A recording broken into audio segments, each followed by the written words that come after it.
नमस्कार दोस्तों, आज एक और पारिवारिक कहानी में मैं आपका स्वागत करती हूँ। आज की कहानी है बेटे बहू के द्वारा अपमानित बूढ़े पिता ने लिया ऐसा कठोर फैसला कि बेटे बहू पर आसमान गिर पड़ा। ओल्ड एज होम के बरामदे की सीढ़ियों पर बैठे अमरनाथ जी सुबह का अखबार पढ़ रहे थे।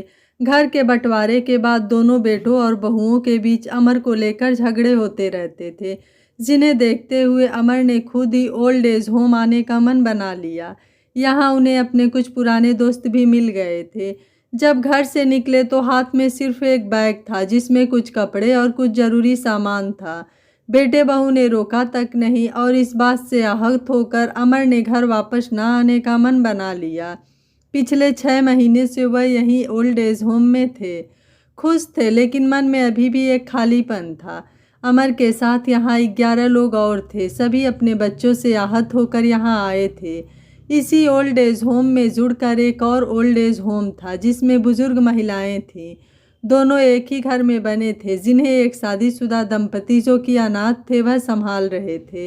अखबार में छपी नकारात्मक घटनाएं पढ़कर अमर का मन कुंठित हो उठा। उसने अखबार बंद कर दिया और उठकर जाने लगा। तभी दरवाजे पर गाड़ी के रुकने की आवाज़ आई। अमर पलटा और आंखों पर नज़र का चश्मा लगाकर देखने लगा। फीके रंग की साड़ी पहने कोई बुजुर्ग महिला गाड़ी से नीचे उतरी, लेकिन अमर उनका चेहरा देख नहीं पाया। उसने देखा महिला के सामने खड़ा लड़का महिला को कुछ समझा रहा था और वह बस हाँ में गर्दन हिलाए जा रही थी। कुछ देर बाद लड़के ने उस महिला को एक बैग थमाया और गाड़ी में बैठकर वहाँ से चला गया।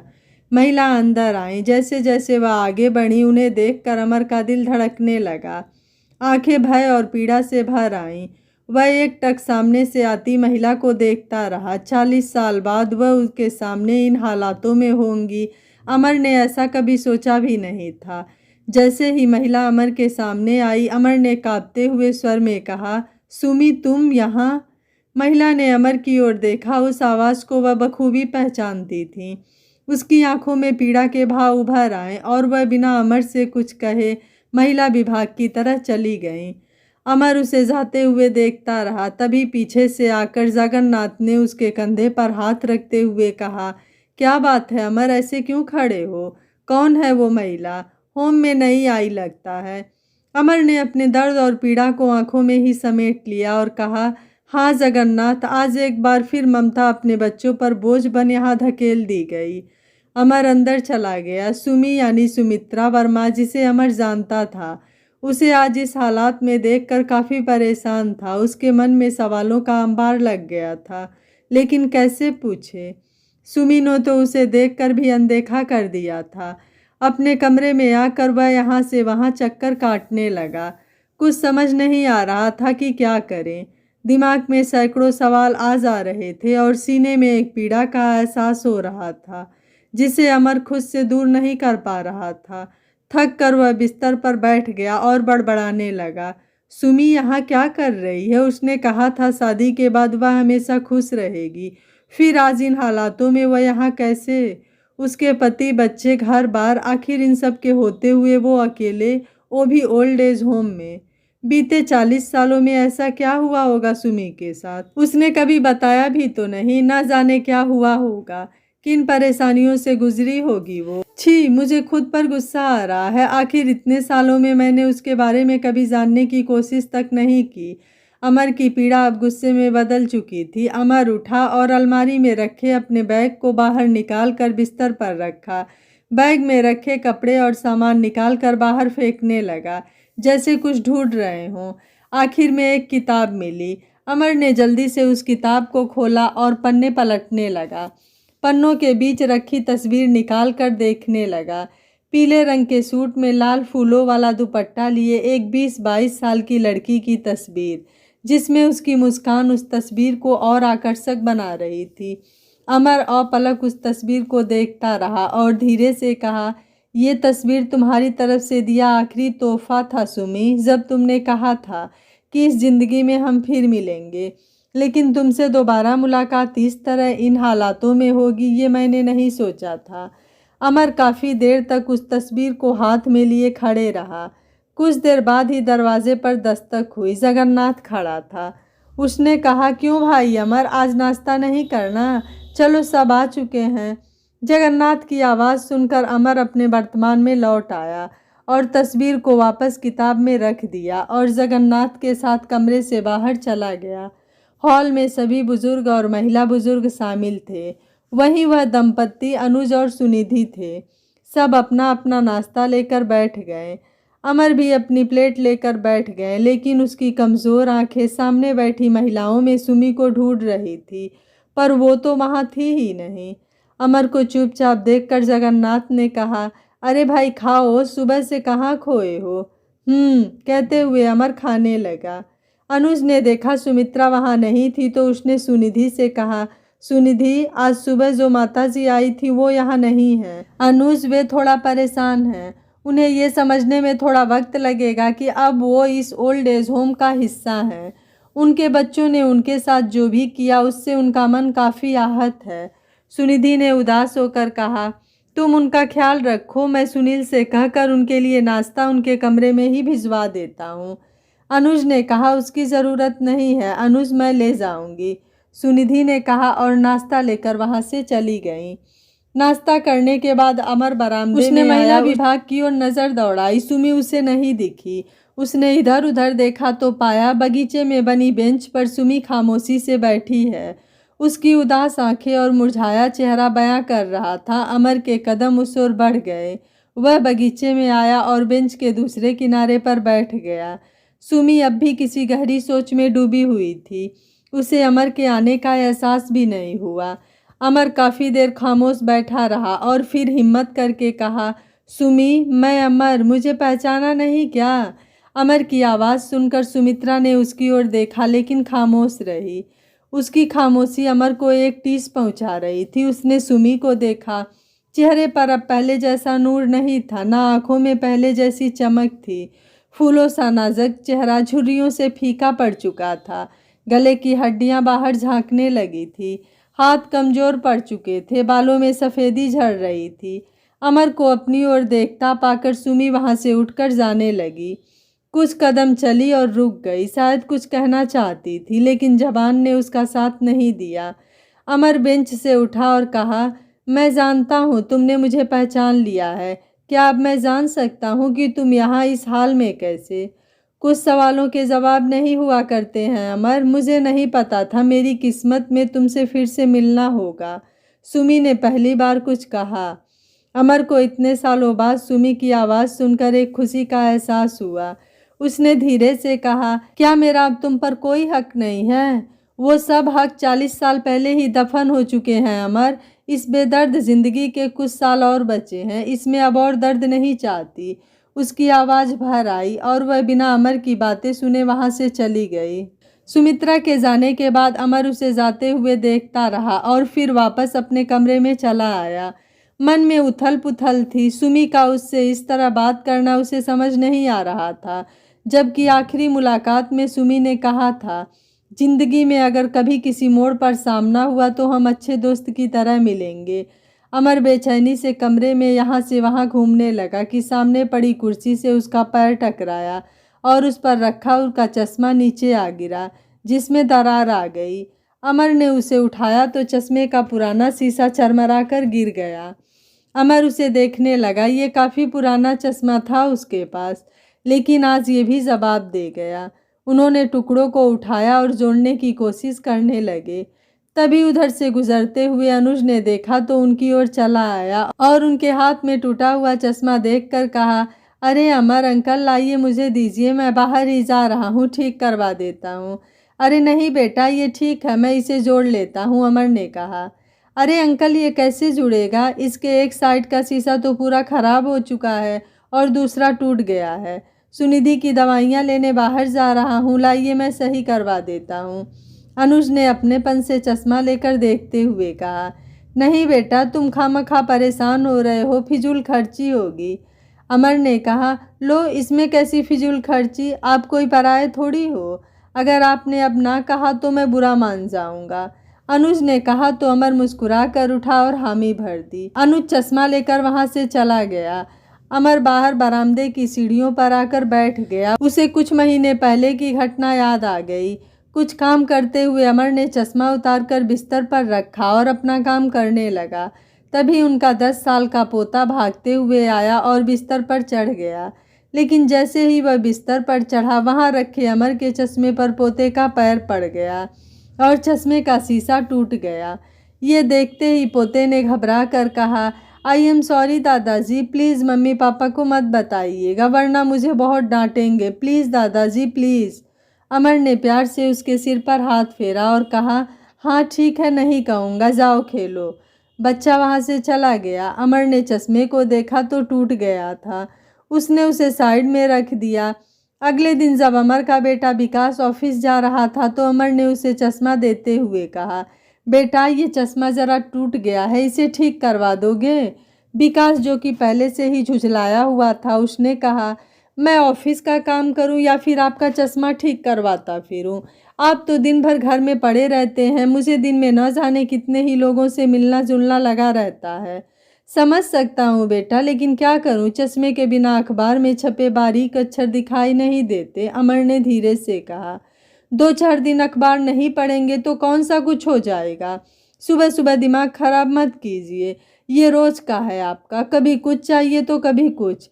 अभी पिछले महीने ही मैंने आपको नए चप्पल लेकर दिए थे, पैसे क्या पेड़ पर उगते हैं?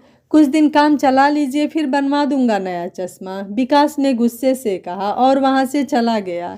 अमर की आंखों में नमी तैर गई। जिस बच्चे की ज़रूरतें और ख्वाहिशें पूरी करते वक्त अमर ने कभी बजट नहीं देखा, आज वही बेटा उन्हें पैसे की अहमियत समझा रहा था।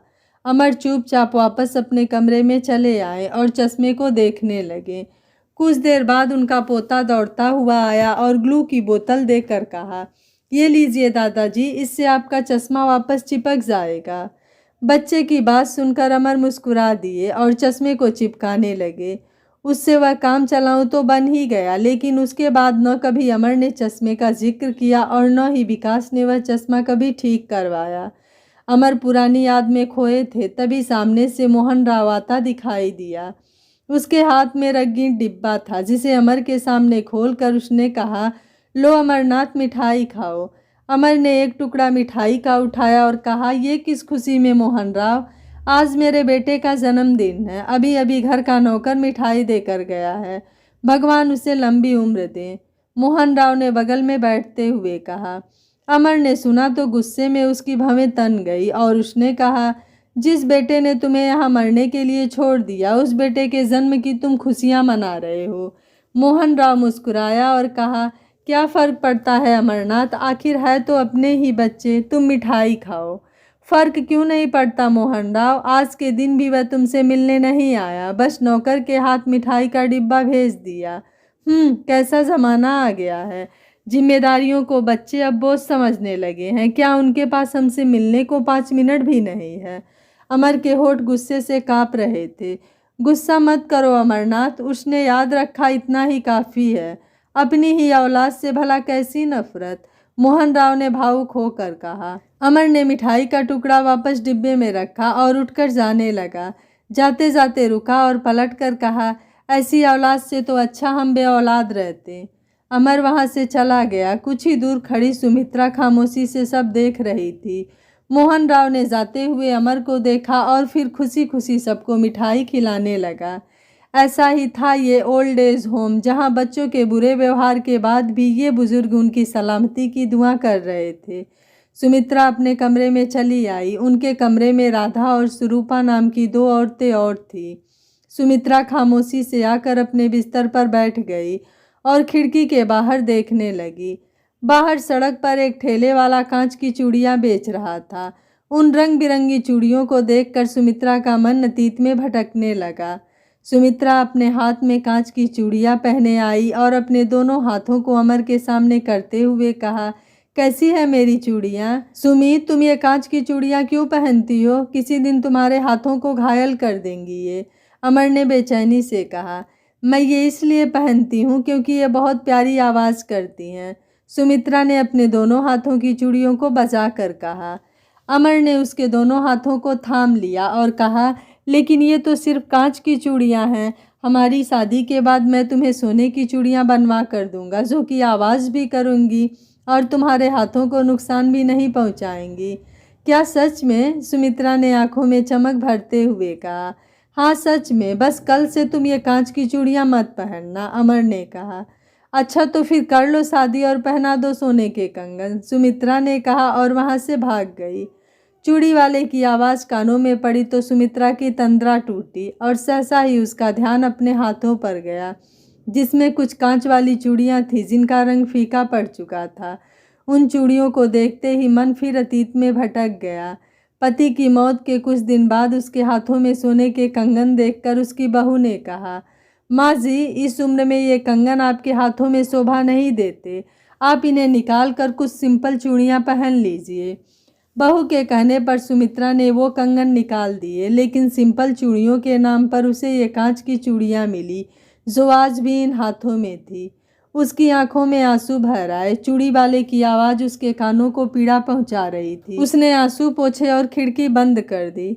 अमर और सुमित्रा दोनों की जिंदगी में दर्द था, लेकिन दोनों ही एक दूसरे के दर्द से अनजान थे। अमर सुमित्रा ही क्या, बल्कि उस ओल्ड एज होम में रहने वाले सभी लोगों की कोई न कोई कहानी थी, जिसके चलते वे सब यहाँ थे। पुरुष विभाग में 12 लोग थे और महिला विभाग में 9 महिलाएं। सबकी अपनी अपनी दर्द भरी कहानियाँ थीं। अपनी उन कड़वी यादों को भुलाकर सभी यहाँ अपनी बची खुची जिंदगी जी रहे थे। कुछ यहाँ परेशान थे। उन्हीं में से 2 लोग थे जो एक दूसरे को वहाँ देखकर हैरान थे, और वो थे अमर और सुमित्रा। दोपहर के खाने के बाद सभी अपने अपने कमरों में सुस्ताने लगे। अमर के कमरे में मोहन राव और जगन्नाथ रहते थे। अमर को खोया हुआ देखकर मोहन ने कहा, क्यों भाई अमर, सुबह से कहाँ खोए हो? अमर ने कोई जवाब नहीं दिया। मोहन ने जगन्नाथ की ओर देखा तो उसने कंधे उचका दिए। मोहन राव बड़ा ही खुशमिजाज इंसान था। उसने आगे कहा, लगता है अपनी किसी महिला मित्र के ख्यालों में खोए हो। इस उम्र में ये सब शोभा कहाँ देता है अमरनाथ? मोहन राव की बात सुनकर जगन्नाथ हंसने लगा। अमर भी मुस्कुरा दिए और उठकर बाहर आंगन में चले आए। आंगन में पक्षियों को देखकर उन्होंने पास ही पड़े बर्तन से अनाज उठाकर उनके बीच डाल दिया। पक्षियों की मधुर आवाज़ ने उनकी बेचैनी को थोड़ा कम किया तो वह वहीं पड़ी कुर्सी पर आराम से बैठ गए और उन्हें देखने लगे। तभी उसका ध्यान पास ही एक पक्षी पर गया जिसका एक पैर धागे में उलझ गया था और वह उससे छूटने की कोशिश कर रहा था। अमर उठा और पक्षी के पास आया और बड़े आराम से उसके पैर में फंसा धागा निकालने लगा। धागा निकालकर उन्होंने उसे आसमान में उड़ा दिया। जैसे ही पक्षी आसमान में उड़ा, अमर की यादें उसे 40 साल पीछे ले गईं। अपनी फूलों की दुकान पर बैठा अमर फूलों पर पानी छिड़क रहा था। पीछे पिंजरे में बंद तोता बार बार आवाज़ कर रहा था, जिसे अमर की माँ ने पकड़ा था और अब अच्छी कीमत पर उसे बेचने वाली थी। उसकी आवाज़ सुनकर अमर ने उसकी ओर देखा। उसकी आंखों में कैद होने का दर्द था, जिसे देखकर अमर पिघल गया। उसने पिंजरा खोला और उसे बाहर निकाल कर आसमान में उड़ा दिया। जैसे ही तोता हवा में उड़ा, पीछे से अमर की माँ चिल्लाई, ये क्या किया तूने? उसे आज़ाद कर दिया। उससे अच्छे खासे पैसे मिल जाते हमें। माफ़ करना माँ, उसकी जान पैसे से ज़्यादा कीमती है। इसे खरीदने वाला या तो इसे हमेशा के लिए पिंजरे में बंद रखता या फिर इसे पकाकर खा जाता, इसलिए मैंने उसे छोड़ दिया। अमर ने कहा, लेकिन बेटा पैसे? माँ कहते कहते रुक गई। कोई बात नहीं माँ, हम पैसे कहीं और से कमा लेंगे। आओ दुकान में चलते हैं। आज सोमवार है, दर्शनार्थी आएंगे और ज़्यादा फूल बिकेंगे, अमर ने कहा और माँ के साथ अपनी दुकान में आ गया। गोरखपुर में एक छोटे से गांव में अमर अपनी माँ के साथ रहता था। बाप का साया सर से बचपन में ही उठ गया। तब से उसकी माँ ने ही उसे पाल पोस कर बड़ा किया। गांव में करने की कुछ नहीं था, इसलिए अमर ने कालिका मंदिर के पास फूलों और पूजा के सामान की दुकान खोल ली, जिससे 2 वक्त की रोटी का इंतज़ाम हो जाता था। दोनों माँ बेटे खुश थे। दुकान पर लोग आने जाने लगे। अमर उन्हें फूल और पूजा का सामान देने लगा। जैसे कि आज दर्शन करने वाले लोग ज़्यादा थे, इसलिए दुकान पर भीड़ लगी हुई थी। कुछ देर बाद नरेंद्र वर्मा अपनी पत्नी और बेटी के साथ फूल लेने अमर की दुकान पर आए। जैसे ही अमर की नज़र लड़की पर गई, वह उसे देखता ही रह गया। सुंदर नयन, नक्श, गोरा रंग, काली आंखें और ललाट पर एक लाल बिंदी, सादगी में भी वह बहुत सुंदर लग रही थी। माँ ने देखा अमर खोया हुआ है तो उसे कंधे से झंझोड़ कर कहा, क्या देख रहा है, फूल दे उन्हें। ये देखकर लड़की मुस्कुराने लगी। अमर ने खिसिया कर सामान बांधा और नरेंद्र की ओर बढ़ा दिया। पैसे देकर नरेंद्र अपनी पत्नी और बेटी के साथ वहां से चले गए। अमर उन्हें जाते हुए देखता रहा। लड़की का चेहरा बार बार उसकी आंखों में आता रहा। सारा दिन वह उसी के बारे में सोचता रहा। रात में ठीक से सो भी नहीं पाया और उठकर बैठ गया। अगली सुबह अमर जल्दी ही दुकान पर चला आया और उस लड़की का इंतज़ार करने लगा, लेकिन लड़की नहीं आई। अब हर रोज़ अमर उसका इंतज़ार करता पर लड़की नहीं आई। बेचैन सा वह रास्ता निहारता रहता। अगले दिन सोमवार था और अब तक अमर उम्मीद छोड़ चुका था। बेमन से वह फूलों पर पानी छिड़क रहा था, तभी एक मीठी सी आवाज़ उसके कानों में पड़ी, कुछ ताज़ा फूल और पूजा का सामान दे दीजिए। अमर ने सामने देखा तो उसे विश्वास ही नहीं हुआ। सामने वही लड़की खड़ी थी। वह एक बार फिर उसकी आंखों में खो गया। कुछ देर बाद लड़की ने कहा, पूजा का सामान? हाँ हाँ, 1 मिनट देता हूँ, अमर ने हकलाते हुए कहा। लड़की से नज़र बचाकर वह सामान बांधने लगा। बीच बीच में वह लड़की की ओर देख भी लेता था और लड़की उसे। लड़की ने पैसे दे दिए और सामान लेकर वहाँ से चली गई। अमर का चेहरा खुशी से खिल उठा। अब उसे हर रोज़ सोमवार का इंतज़ार रहने लगा। बाकी के 6 दिन उसे नागवार गुजरने लगे। महीनों निकल गए। हर सोमवार लड़की उसकी दुकान पर आती और पूजा का सामान लेकर चली जाती। इसके अलावा दोनों में ना कोई बात होती, ना ही वह मिलते। नज़र बचाकर बस एक दूसरे को देख लेते। दोनों के बीच एक अनजाना रिश्ता बन चुका था। एक सोमवार की सुबह अमर ने अच्छे अच्छे फूल निकालकर अलग रख दिए ताकि उस लड़की को दे सके। उसकी माँ जैसे ही उन्हें उठाने लगी तो अमर ने टोकते हुए कहा, अरे माँ, ये सामान उस लड़की का है। किस लड़की का? उसी का जो हर सोमवार यहाँ से फूल लेती है। यहाँ से तो कई लोग फूल लेते हैं बेटा, ये किसका है? अरे माँ, जो अकेले आती है वही लड़की। बेटा उसका कोई नाम तो होगा ना। अमर सोच में पड़ गया। इतने दिनों में उसने कभी उस लड़की का नाम जानने की कोशिश भी नहीं की। वह मुस्कुरा उठा और कहा, नाम नहीं पता, पर रहने दो, तुम दूसरे फूल चुन लो। माँ उन्हें छोड़कर दूसरे फूल चुनने लगी। कुछ देर बाद लड़की आई। अमर ने उसे हमेशा की तरह सामान दिया। लड़की पैसे देकर जाने लगी तो अमर ने हिम्मत करके कहा, सुनो, तुम्हारा नाम क्या है? लड़की ने बिना पीछे पलटे कहा, नाम जानना है तो आज शाम 5 बजे मंदिर के पीछे वाली नदी पर मिलना। लड़की वहां से चली गई। अमर मुस्कुराते हुए उसे जाते हुए देखता रहा। शाम को 5 बजे अमर नदी किनारे पहुंचा, लेकिन वहां कोई नहीं था। वह वहां पड़ी एक चट्टान पर बैठकर उसके आने का इंतजार करने लगा। लड़की नहीं आई। अमर ने कुछ कंकड़ हाथ में उठाए और उन्हें नदी में फेंकने लगा। कुछ देर बाद लड़की वहां आई। उसे देखते ही अमर का चेहरा खिल उठा और धड़कने सामान्य से तेज। जिन्हें सामान्य करके अमर ने कहा, तुमने आने में बड़ी देर की। पिताजी घर पर थे, बड़ी मुश्किल से निकल कर आई हूँ। लड़की ने अपनी मीठी सी आवाज़ में कहा, अच्छा अब बताओ तुम्हारा नाम क्या है? अमर ने कहा, सुमित्रा। सुमित्रा नाम है मेरा, और तुम्हारा? लड़की ने अपनी पलकें झपका कर कहा, मेरा नाम अमर है। पहले तुम्हें कभी इस गांव में देखा नहीं। अमर ने उसे बैठने का इशारा करते हुए कहा। सुमित्रा कुछ ही दूर पर पड़े पत्थर पर आ बैठी और कहा, मैं इस गांव की नहीं हूँ, पड़ोस के गांव से हूँ। तुम हर सोमवार मंदिर आती हो, भगवान को बहुत मानती हो। अमर ने कहा। सुमित्रा हंस पड़ी और कहा, मैं यहाँ तुम्हारे लिए आती हूँ, मंदिर तो एक बहाना है तुमसे मिलने का। सुमित्रा की बात सुनकर अमर ने कहा, मतलब ये कि तुम मुझे अच्छे लगते हो। तुम्हारे प्रति ये भावनाएं कैसी है मैं नहीं जानती, पर तुम्हें ना देखूं तो एक बेचैनी सी रहती है। कई महीनों से तुम्हें देखते आ रही हूं, पर तुम कभी कुछ कहते ही नहीं। आज कहा भी तो क्या, मेरा नाम पूछा, बुद्धू। कहते हुए सुमित्रा हंस पड़ी। हंसते हुए वो बड़ी प्यारी लग रही थी। अमर उसे एकटक देखता रहा तो सुमित्रा ने कहा, जब से आई हूँ मैं ही कुछ न कुछ बोले जा रही हूँ, तुम भी तो कुछ बोलो। मैं भी तुम्हें पसंद करने लगा हूँ, लेकिन कहीं मेरी किसी बात से तुम्हारा मन आहत न हो जाए, सोचकर कभी कुछ कहा नहीं। आज तुमने आने को कहा तो भरोसा करके चला आया। अमर ने कहा, तुम्हारी सादगी और तुम्हारा भोलापन इतना भा गया कि मैं खुद को रोक नहीं पाई। मैंने कुछ गलत तो नहीं किया ना? उसने अपनी आंखें झपकाते हुए कहा। नहीं, इसमें गलत कैसी? किसी को पसंद करना भला कहाँ गलत होता है? तुम्हारे घर में कौन कौन है? अमर ने कहा। माँ, पिताजी, 2 बड़े भाई और मैं। और तुम्हारे घर में? उसने अपनी चूड़ियों को आगे पीछे करते हुए कहा। मेरे घर में सिर्फ माँ और मैं। पिताजी सालों पहले गुजर गए, अमर ने उदास होकर कहा। उसे उदास देखकर सुमित्रा भी उदास हो गई। दोनों वहीं खामोश बैठे नदी के पानी को देखते रहे। कुछ देर बाद दूर से एक लड़की ने सुमित्रा को आवाज़ दी और चलने का इशारा किया।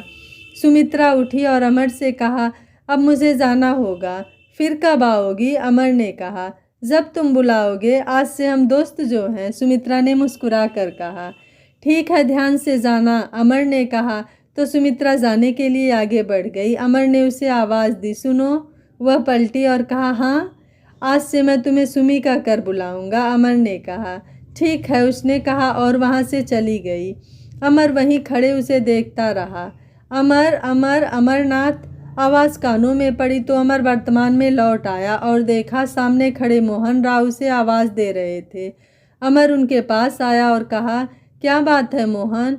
मोहन राव ने एक रुकी सी सांस ली और कहा, बाहर तुम्हारा बेटा तुम्हें लेने आया है। अमर ने जब सुना कि उसका बेटा उसे लेने आया है तो उसे गुस्से के साथ साथ हैरानी भी हुई। वह अनुज के ऑफिस नुमा कमरे में आया और वहां अपने दोनों बेटों को एक साथ देखकर चौंक गया। उन्हें देखते ही अनुज ने कहा, अमर अंकल, आपके बेटे आपसे मिलने आए हैं। आप बैठिए, मैं आप सब लोगों के लिए चाय भिजवाता हूँ। उसकी ज़रूरत नहीं है अनुज, इनसे कहो यहाँ से चले जाएं, अमर ने गुस्से से कहा। लेकिन क्यों पापा? मैंने और भैया ने एक नई कंपनी खोली है, उसी की खुशी में शाम को घर पर पार्टी है।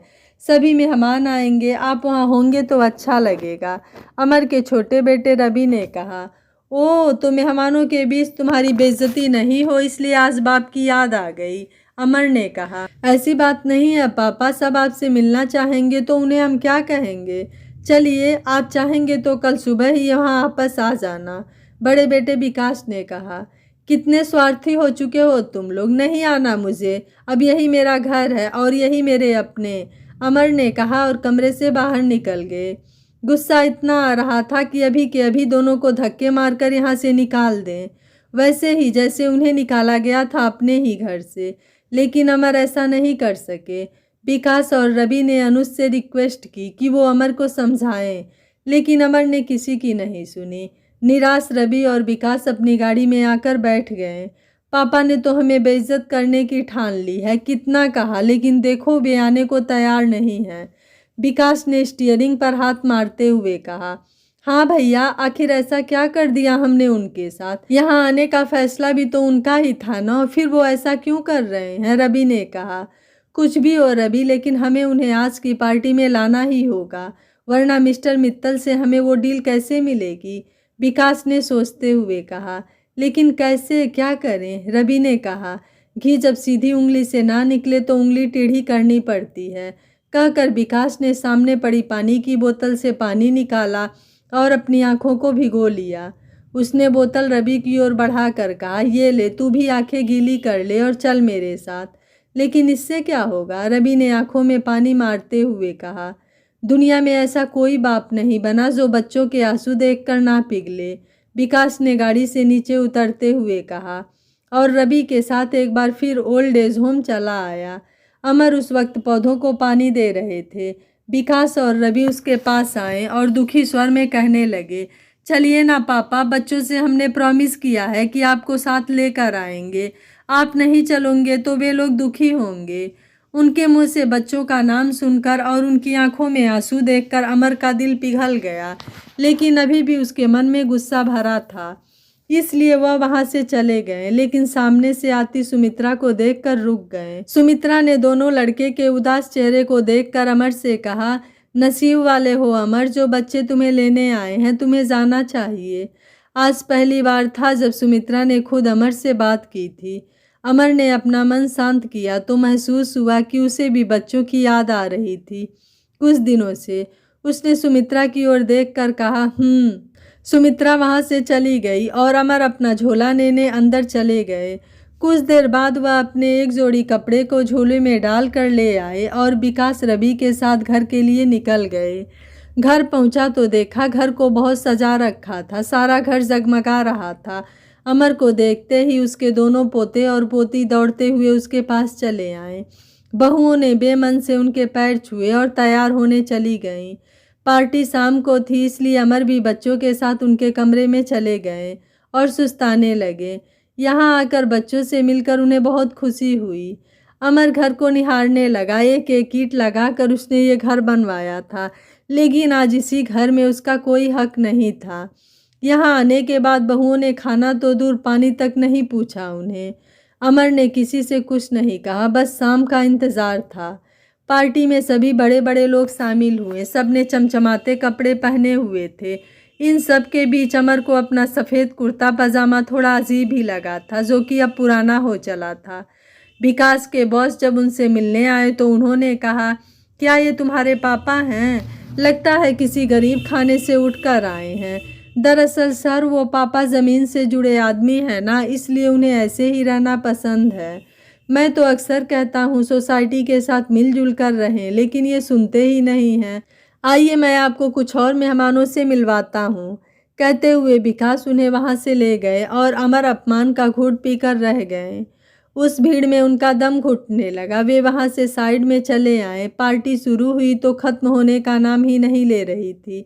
11 बज रहे थे, लेकिन खाना शुरू नहीं हुआ था। सभी बस शराब का लुत्फ़ उठा रहे थे, यहाँ तक कि रवि और विकास की पत्नियाँ भी। ये सब देखकर अमर को बहुत ठेस पहुंची। भूख से उनकी आंतें कुलबुलाने लगी। उन्होंने एक प्लेट उठाई और उसमें कुछ खाना रखकर सीढ़ियों की साइड में आकर बैठ गए। एक निवाला तोड़कर जैसे ही उन्होंने मुंह की ओर बढ़ाया, छोटी बहू ने आकर उनका हाथ पकड़कर रोकते हुए कहा, ये क्या कर रहे हैं आप? मेहमानों ने अभी तक खाना शुरू भी नहीं किया और आप यहाँ खाने बैठ गए। ज़रा भी शर्म नहीं है आप में? थोड़ी देर नहीं खाओगे तो मर नहीं जाओगे? बहू के मुंह से ऐसी बातें सुनकर अमर अवाक रह गया था। बहू, मुझे भूख लगी थी, दोपहर से कुछ खाया नहीं था, इसलिए माफ़ करना। थोड़ी देर में खा लेना जितना खाना है। कहते हुए बहू ने प्लेट छीन ली। अमर उससे कुछ कहते इससे पहले ही विकास आया और उनकी बाँह पकड़कर कहा, इस हाल में पार्टी में क्यों आए? मेरी कितनी बेइज्जती हुई वहाँ, जानते हैं आप? आपकी तो कोई इज्जत नहीं, कम से कम हमारे बारे में तो थोड़ा ख्याल किया होता। अपने कमरे में जाओ, खाना वहीं भिजवा दूंगा मैं। बेबस अमर क्या कहता, उसके पास बोलने के लिए कुछ नहीं था। जिस खुशी से वह आया था वह खुशी धूमिल हो चुकी थी। बिना कुछ कहे ही अमर वहां से बच्चों के कमरे में चले गए। तीनों बच्चे सो चुके थे। अमर आकर बिस्तर पर बैठ गया। मन भारी हो चुका था। उसे बीते वक्त की यादों ने घेर लिया। एक चपाती और लीजिए ना, अमर की पत्नी शांति ने थाली में चपाती रखते हुए कहा। अरे नहीं शांति, पेट भर चुका है, तुम भी खाना खा लो, बैठो, अमर ने कहा। आपसे पहले मैं खाना कैसे खा सकती हूँ? आप इस घर के मुखिया हैं, पहले आपको खाना चाहिए और वक्त पर खाना चाहिए। शांति ने पानी का ग्लास उनकी ओर बढ़ाकर कहा। तुम हो ना शांति, वक्त पर खिलाने के लिए, अमर ने कहा। मैं ना भी रही तब भी हमारे बच्चे आपको वक्त पर ही खाना खिलाएंगे और इससे भी अच्छा, शांति ने कहा।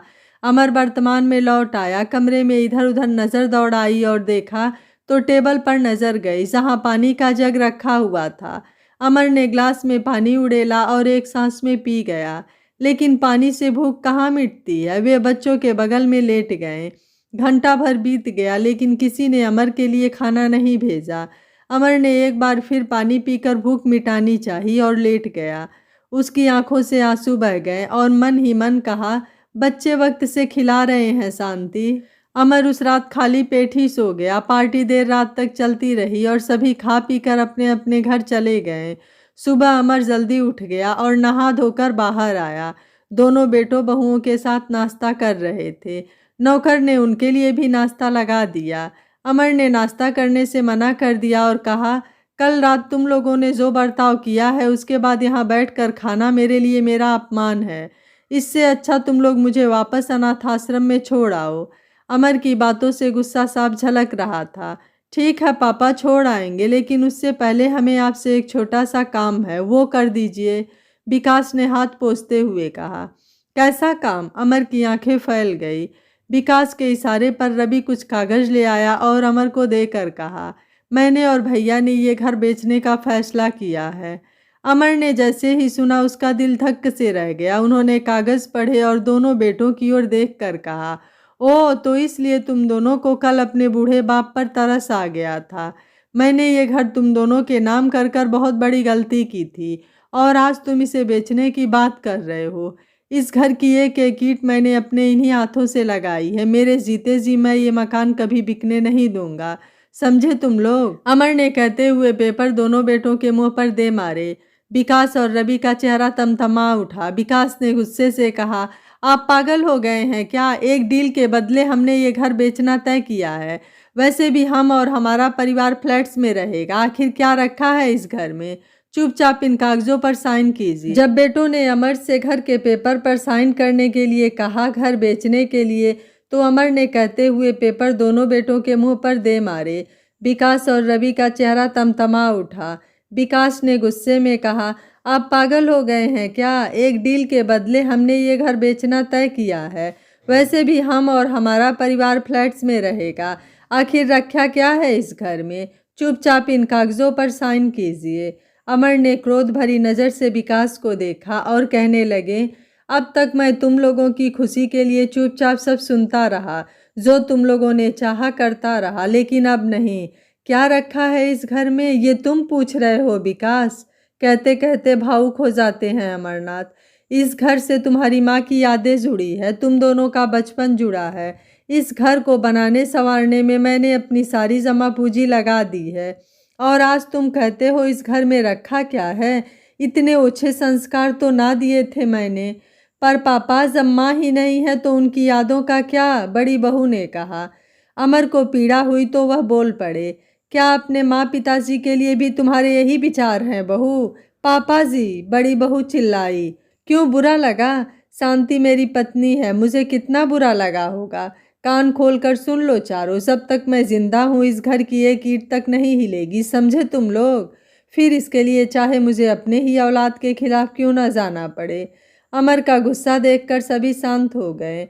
अमर ने दीवार पर लगी अपनी पत्नी की तस्वीर को उतारा और लेकर जाने लगे तो पोते पोतियों ने उनके पैरों से लिपटकर रोते हुए कहा, मत जाइए ना दादाजी। उनके आंसू देखकर अमर का दिल भर आया। उन्होंने उनके आंसू पोंछे और कहा, इस घर से मेरा बसेरा कब का उठ चुका है मेरे बच्चों। बस इतना याद रखना, जो तुम्हारे माँ बाप ने किया वो तुम कभी उनके साथ मत करना। अपने दोनों बेटों के लालच को रौंद कर अमर वहाँ से निकल गए। आंखों में आंसू भर आए। सड़क तक पैदल ही चले आए। वहाँ से ओल्ड एज होम के लिए बस मिल जाती थी। अमर ने जेब में हाथ डालकर देखा, सिर्फ 50 रुपए का एक फटा पुराना नोट मिला। किराया 35 रुपए था। अमर ने वहीं पास की दुकान से चाय ली और एक डिब्बा बिस्किट लेकर खाने लगा। बेचारगी और बेबसी के भाव उनके चेहरे पर साफ दिखाई दे रहे थे। कुछ देर बाद बस आई। अमर उसमें चढ़ गए और खाली सीट देखकर बैठ गए। कुछ देर बाद एक महिला अपनी 10 साल की बेटी के साथ आई और अमर की बगल में बैठ गई।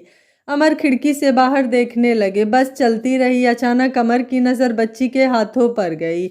उसके हाथों में रंग बिरंगी कांच की चूड़ियाँ देखकर अमर अपने अतीत में खो गए। सुमित्रा का इंतजार करते हुए अमर नदी किनारे बेचैनी से टहल रहे थे। दोनों एक दूसरे को बहुत पसंद करते थे और घंटों यहाँ बैठकर बातें किया करते थे। अमर कमाने के लिए शहर जा रहा था। उसे शहर की एक मिल में काम जो मिल गया था, लेकिन जाने से पहले वह सुमित्रा से मिलना चाहता था और इसलिए उसका इंतजार कर रहा था। कुछ देर बाद सुमित्रा आती दिखाई दी तो उसके जान में जान आई। सुमित्रा अपने हाथ में कांच की चूड़ियाँ पहने आई और अपने दोनों हाथों को अमर के सामने करते हुए कहा, कैसी है मेरी चूड़ियाँ? सुमी, तुम ये कांच की चूड़ियाँ क्यों पहनती हो? किसी दिन तुम्हारे हाथों को घायल कर देंगी ये। अमर ने बेचैनी से कहा, ये मैं इसलिए पहनती हूँ क्योंकि ये बहुत प्यारी आवाज़ करती हैं। सुमित्रा ने अपने दोनों हाथों की चूड़ियों को बजा कर कहा। अमर ने उसके दोनों हाथों को थाम लिया और कहा, लेकिन ये तो सिर्फ कांच की चूड़ियाँ हैं। हमारी शादी के बाद मैं तुम्हें सोने की चूड़ियाँ बनवा कर दूंगा, जो कि आवाज़ भी करेंगी और तुम्हारे हाथों को नुकसान भी नहीं पहुँचाएंगी। क्या सच में? सुमित्रा ने आंखों में चमक भरते हुए कहा। हाँ सच में, बस कल से तुम ये कांच की चूड़ियां मत पहनना, अमर ने कहा। अच्छा तो फिर कर लो शादी और पहना दो सोने के कंगन, सुमित्रा ने कहा। तुम्हारे लिए ही तो शहर जा रहा हूँ ताकि तुम्हारे लायक बन तुम्हारे पिताजी से शादी के लिए तुम्हारा हाथ मांग सकूं। तुम मेरा इंतजार करोगी न सुमी? अमर ने उसकी आंखों में देखते हुए कहा। हाँ अमर, मैं तुम्हारा इंतजार करूंगी। अभी चलती हूँ, किसी ने देख लिया तो परेशानी हो जाएगी। कहते हुए सुमित्रा वहां से भाग गई। अमर मुस्कुराते हुए उसे देखता रहा। अगले दिन अमर शहर के लिए निकल गया। अचानक गाड़ी को ब्रेक लगा तो अमर अपने वर्तमान में लौट आया। बच्ची के हाथों में कांच वाली चूड़ियां अभी भी चमक रही थी। अमर ने आंखें बंद कर सीट से सर लगा लिया। कुछ देर बाद बस रुकी और शांति की तस्वीर और अपना सामान संभाले अमर नीचे उतर गया। ओल्ड एज होम पास ही में था। अमर हताश और निराश चलते हुए आया। उसके कानों में बेटों के नफरत भरे लफ्ज गूंज रहे थे। गेट से अंदर आते हुए कुछ ही दूर चला कि लड़खड़ा कर गिर गया। सुमित्रा पास ही कुछ काम में लगी थी। जब उसने देखा तो दौड़ कर आई और अमर को सहारा देकर उठाते हुए कहा, तुम ठीक तो हो ना अमर? हाँ, अमर ने हांफते हुए कहा। सुमित्रा ने उसे बरामदे में बैठाया और उसका सामान लाकर रखा। शांति की तस्वीर उठाई। उसका शीशा टूट चुका था। तस्वीर लेकर वह अमर के पास आई और कहा, ये तस्वीर मेरी पत्नी शांति की है। कुछ साल पहले ही उसका देहांत हो गया है। अमर ने फोटो पर लगी धूल साफ करते हुए कहा। यह सुनकर सुमित्रा को एक अजीब सी पीड़ा का एहसास हुआ और उसने कहा, कल तुम्हारे जाने के बाद मुझे लगा कि तुम खुशनसीब हो, तुम्हारे बच्चे तुम्हें लेने आए। लेकिन आज तुम्हें यहाँ देखकर अच्छा नहीं लग रहा है। तुम भले खुशनसीब ना हो, लेकिन वो बच्चे सच में बदनसीब हैं अमर, जिन्होंने तुम्हारा साथ छोड़ दिया। अमर ने सुमित्रा के चेहरे की ओर देखा, जो दुख और पीड़ा से भर उठा था। आज भी उसकी सुमी की आंखों में उनके लिए अपनापन था। अमर की आंखों से आंसू बहकर शांति की तस्वीर पर आ गिरे थे। अमर को उदास बैठा देखकर सुमित्रा कुछ ही दूरी पर बैठ गई और कहा, तुम ऐसे तो न थे अमर, हमेशा मुस्कुराने वाले, जिंदा दिली की बातें करने वाले आदमी थे। फिर आज बच्चों के सामने इतने कमजोर क्यों पड़ गए? सुमी की बातों में अपने लिए परवाह देखकर अमर ने अपनी आंखों का गीलापन साफ किया और कहने लगे, सालों पहले तुम्हारी शादी की बात सुनकर मैं पहली बार कमजोर पड़ा था सुमी। उस वक्त कुछ समझ नहीं आ रहा था। उस वक्त मैं इतना सक्षम था कि तुम्हारी जिम्मेदारी उठा सकता था, लेकिन तुम नहीं चाहती थी कि तुम्हारे पिता का अपमान हो, उन्हें किसी के सामने सर झुकाना पड़े। तुम्हारा आखिरी फैसला सराखों पर था और मैं हमेशा हमेशा के लिए चला गया। कुछ वक्त बाद अपने ही दूर के रिश्ते में एक लड़की से मेरा रिश्ता तय हो गया। शांति नाम था उसका। उसने मुझे पसंद कर लिया। मैं उस वक्त टूटा हुआ था, इसलिए मेरी पसंद से कोई फर्क नहीं पड़ता। मैंने इसे ही अपनी किस्मत मान लिया। शादी के बाद शांति मेरे घर में रहने लगी। मैं हर वक्त उससे कटा कटा सा रहता था, पर उसने कभी शिकायत नहीं की। और फिर मुझे एहसास हुआ कि अपने टूटे मन के चलते मैं उस भली औरत की भावनाओं को ठेस पहुंचा रहा हूँ। मैंने उसे अपना लिया और अपना पति धर्म निभाने लगा। तुम हमेशा मेरे मन में रही, क्योंकि हमारा रिश्ता अपवित्र नहीं था। मैंने शांति को तुम्हारे बारे में बताया तो वह तुमसे मिलने की जिद करने लगी, लेकिन तुम कहाँ थी मैं नहीं जानता था। वक्त सभी जख्म भर देता है सुमी। धीरे धीरे मैं अपने गृहस्थ जीवन में व्यस्त हो गया। माँ के खत्म होने के बाद गांव से हमेशा के लिए शहर आ गया। यहाँ मेहनत से अपना घर बनाया, जिसमें मैं और शांति और मेरे दोनों बच्चे खुशी खुशी जिंदगी जी रहे थे। वक्त गुजरता गया, बच्चे बड़े होने लगे। अच्छी लड़कियां देखकर उनका रिश्ता तय किया। शादी की कुछ साल बाद ही मुझे दादा बनने का सुख प्राप्त हुआ और उस वक्त मुझे लगा जैसे मैं दुनिया का सबसे खुशनसीब इंसान हूँ। लेकिन ज़्यादा खुशियाँ को भी हम इंसानों की नज़र लग जाती है। एक बीमारी के चलते शांति का देहांत हो गया। बच्चों में झगड़े न हो सके, इसके चलते मैंने उनके बीच बंटवारा कर दिया। पर मैं भूल गया था कि ये बंटवारा ज़मीन और पैसे का नहीं बल्कि मेरा था। कुछ महीने बड़े बेटे के घर तो कुछ महीने छोटे बेटे के घर रहने लगा। धीरे धीरे मेरा अस्तित्व खत्म होने लगा था। बेटों और बहुओं के असली रंग दिखने लगे थे। जलील करना, ताने देना, मुझे बार बार ये एहसास दिलाना कि मैं अब उन पर बोझ बन चुका हूँ, मुझे अंदर ही अंदर काटने लगा था। मैं उनके साथ होकर भी नहीं था, सब छूट चुका था, दोस्त, घर, मेरे अपने जो सिर्फ कहने को मेरे अपने थे। जब सह नहीं पाया तो उन दोनों के घर को छोड़कर मैं यहाँ चला आया। कहते कहते रुक गए थे अमर, उनकी आंखों में नमी तैर गई। आंसुओं को आंखों में ही रोक लिया और आगे कहने लगे। यहाँ आकर अपनों के किए बुरे बर्ताव को भूलने की कोशिश करने लगा, पर जब तुम्हें देखा तो मन फिर पीड़ा से भर गया। तुम्हें यहाँ इस तरह इस हाल में देखूंगा मैंने कभी सोचा नहीं था सुमी। उस शाम जाने से पहले तुमने कहा था कि तुम हमेशा खुश रहोगी, लेकिन अगर सच में तुम खुश थी तो फिर यहाँ कैसे? अपनी बात खत्म कर अमर सुमी की ओर देखने लगा। अमर की कहानी सुन सुमित्रा की आंखों में आंसू थे, जिन्हें देखकर अमर ने कहा, समझ गया, तुम्हारे साथ भी बेटों और बहुओं ने ऐसा ही किया होगा। ये आजकल की लड़कियां समझती क्यों नहीं? जितना प्यार ये अपने माँ पिता से करती हैं, उतना सास ससुर से क्यों नहीं? बुजुर्गों के वृद्धाश्रम होने की सबसे बड़ी वजह ये बहुएं ही हैं सुमी, वरना कोई भी बेटा अपनी माँ को वृद्धाश्रम नहीं भेजेगा। उनकी बातों से गुस्सा साफ झलक रहा था। सुमी को चुप देखकर आगे कहने लगे, कभी कभी मैं सोचता हूँ कि बेटों से अच्छा काश मुझे एक बेटी होती, तो आज सुख दुख में मेरे साथ होती। अमर की इस बात पर सुमी का दिल पीड़ा से भर गया और उसने कहा, नहीं अमर, सब बेटियां ऐसी नहीं होती। अगर बेटियों में ये भावना होती तो वो कभी अपने सास ससुर को यहाँ नहीं भेजती। बहुओं से पहले बेटियों को ये सीखना बहुत ज़रूरी है, ताकि आगे चलकर जब वो बहू बने तो ऐसा कुकृत्य नहीं करे। मैं कुछ समझा नहीं सुमी, अमर ने कहा। कैसे समझोगे अमर, तुम किसी बेटी के बाप जो नहीं हो, सुमी ने गीली आंखों को पोंछते हुए कहा और वहां से चली गई। अमर अपनी कहानी तो सुमी को सुना दिया, पर सुमी के बारे में नहीं जान सका। सुमी कुछ खुलकर बताना नहीं चाहती थी और अमर पूछकर उसे और दुखी करना नहीं चाहता था। अमर अपना सामान लेकर कमरे में चला गया। उसे देखकर जगन्नाथ और मोहन राव उसके पास आए और कहा, तुम तो घर गए थे, वापस कैसे चले आए? वो घर अपना था ही कब मोहन राव, अब यही मेरा घर है और तुम सब मेरे अपने हो। बची खुची ये जिंदगी तुम सबके साथ बितानी है, अमर ने कहा तो जगन्नाथ उसके गले आ लगा और कहा, तू अकेला कहाँ है रे अमर, हम सब हैं ना तेरे साथ, चल चल कर कुछ खा ले। तीनों कमरे से बाहर चले आए और नाश्ता करने चले गए। सामने से आते अनुज ने देखा तो उनके पास चला आया और कहा, अरे अमर अंकल, आप आ गए, आप चलिए पहले कुछ खा लीजिए, फिर आप सबके लिए एक खुशखबरी है। सबके नाश्ता करने के बाद अनुज ने सभी को हॉल में इकट्ठा किया और कहने लगा, आप सभी काफ़ी दिनों से यहाँ हैं और आपसे मुझे और सुनिधि को बहुत प्यार मिला है। हम दोनों तो अनाथ थे, पर आप लोगों ने वह कमी भी पूरी कर दी। आज आप सबको मैं एक खुशखबरी देना चाहता हूँ। वो ये है कि मैंने और सुनिधि ने आप सबके नाम से पेंशन फॉर्म भरा है।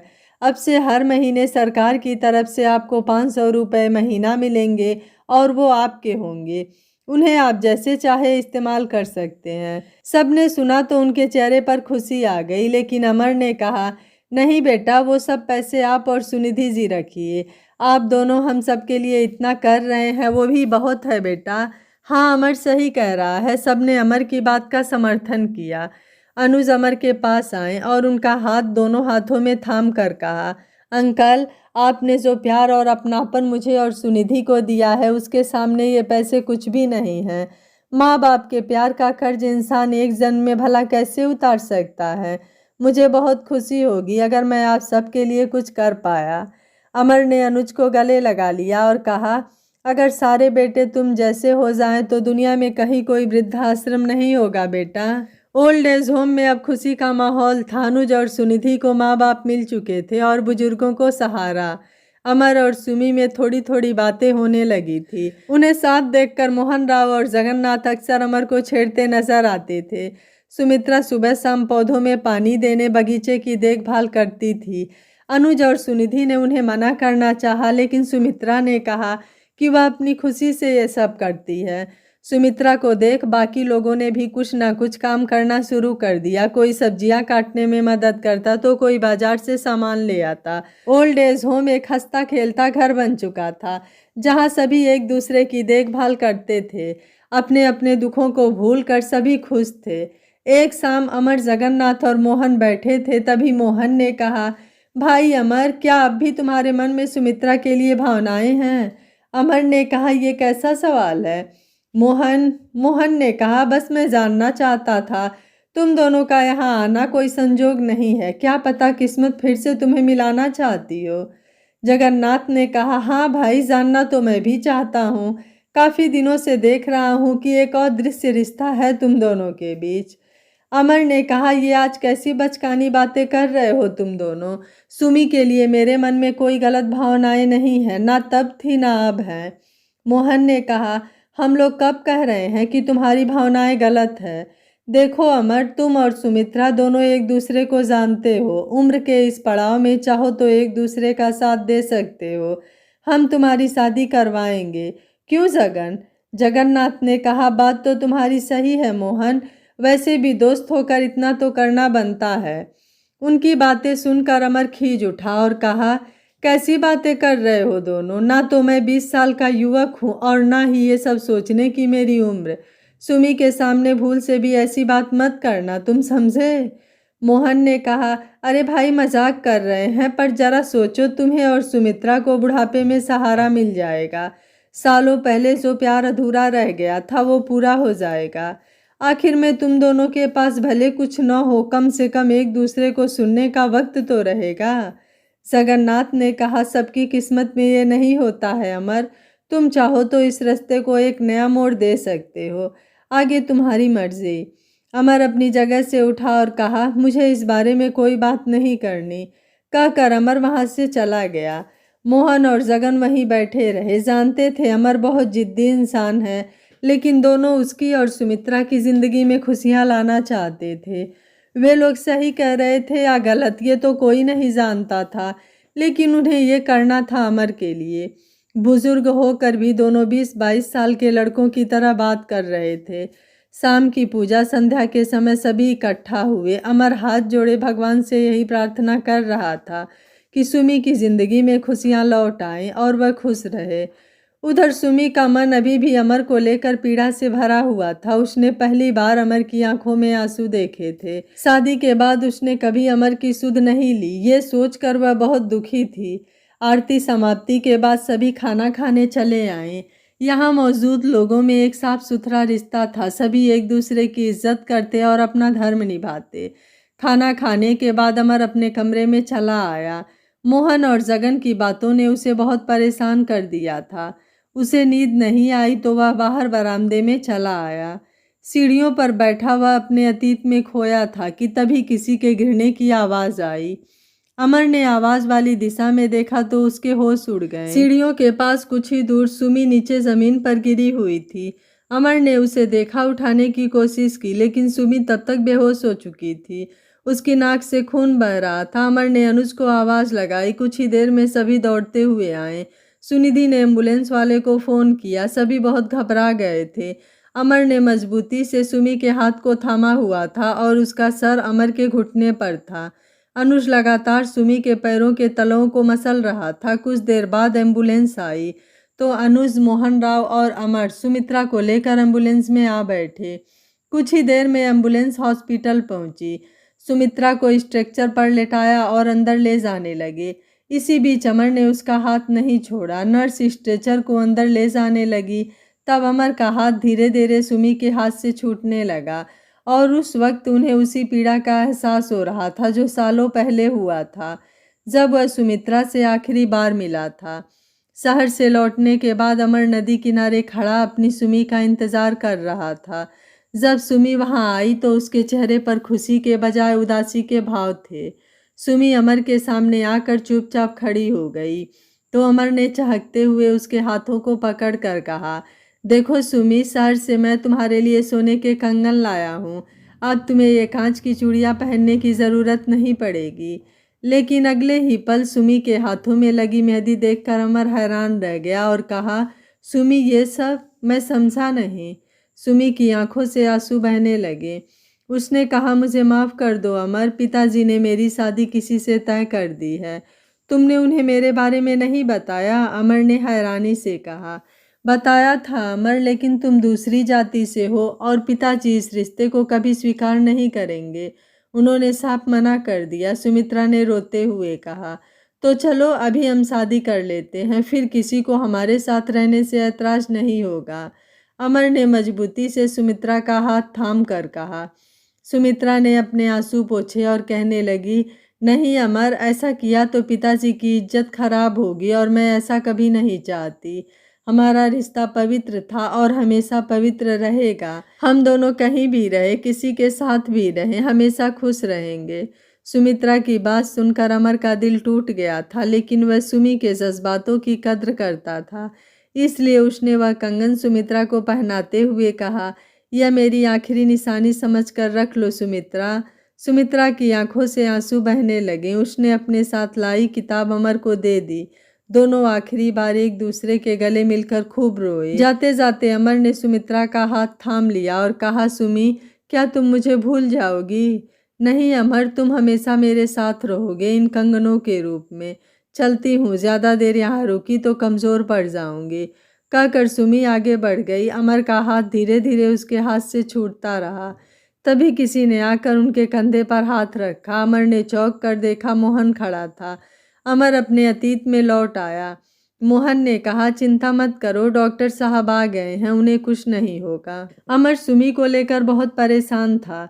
तभी डॉक्टर आया और कहा, ब्रेस्ट के कुछ नीचे एक गांठ है जो लगभग फूटने वाली है। जल्द से जल्द ऑपरेशन करके उसे निकालना होगा, वरना इनकी जान को भी खतरा हो सकता है।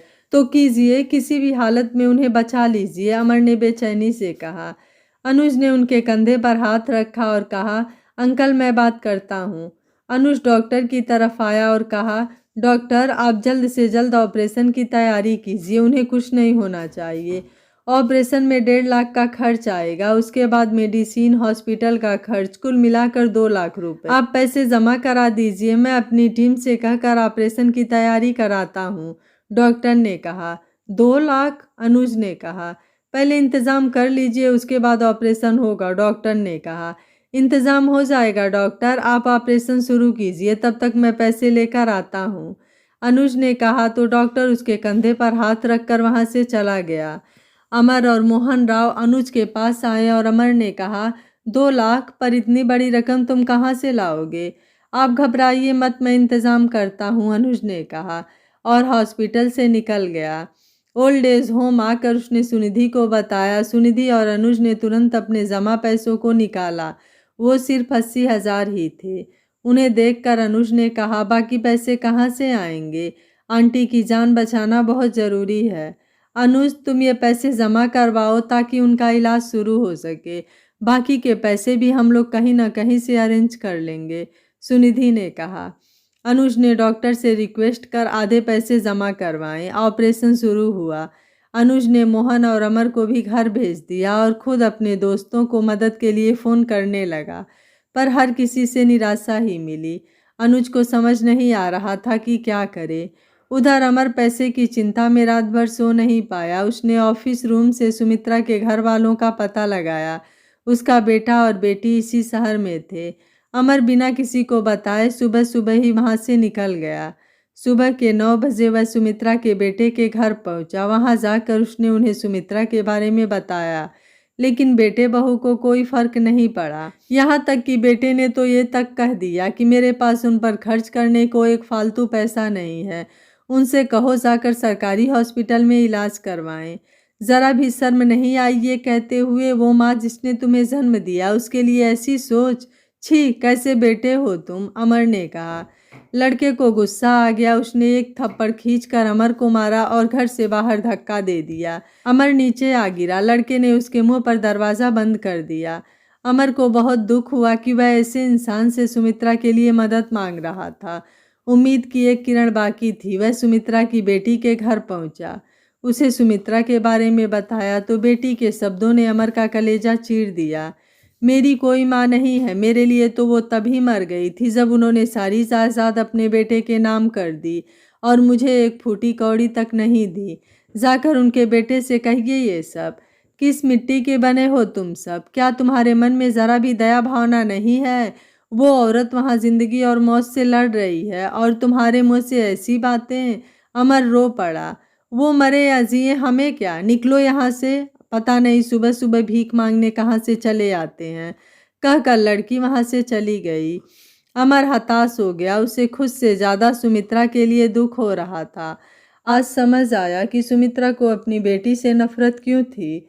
वह बेबस सा हॉस्पिटल लौट आया। सुमित्रा का ऑपरेशन रात में ही हो चुका था। अभी वह बेहोश थी। अमर अनुज के पास आया तो अनुज ने कहा, अंकल परेशान मत होइए, आंटी अब ठीक है। लेकिन पैसे? अमर ने कहा। उनका इंतज़ाम भी हो गया। कुछ पैसे मेरे और सुनिधि के पास थे, बाकी पैसों के लिए ओल्ड एज होम को गिरवी रख दिया।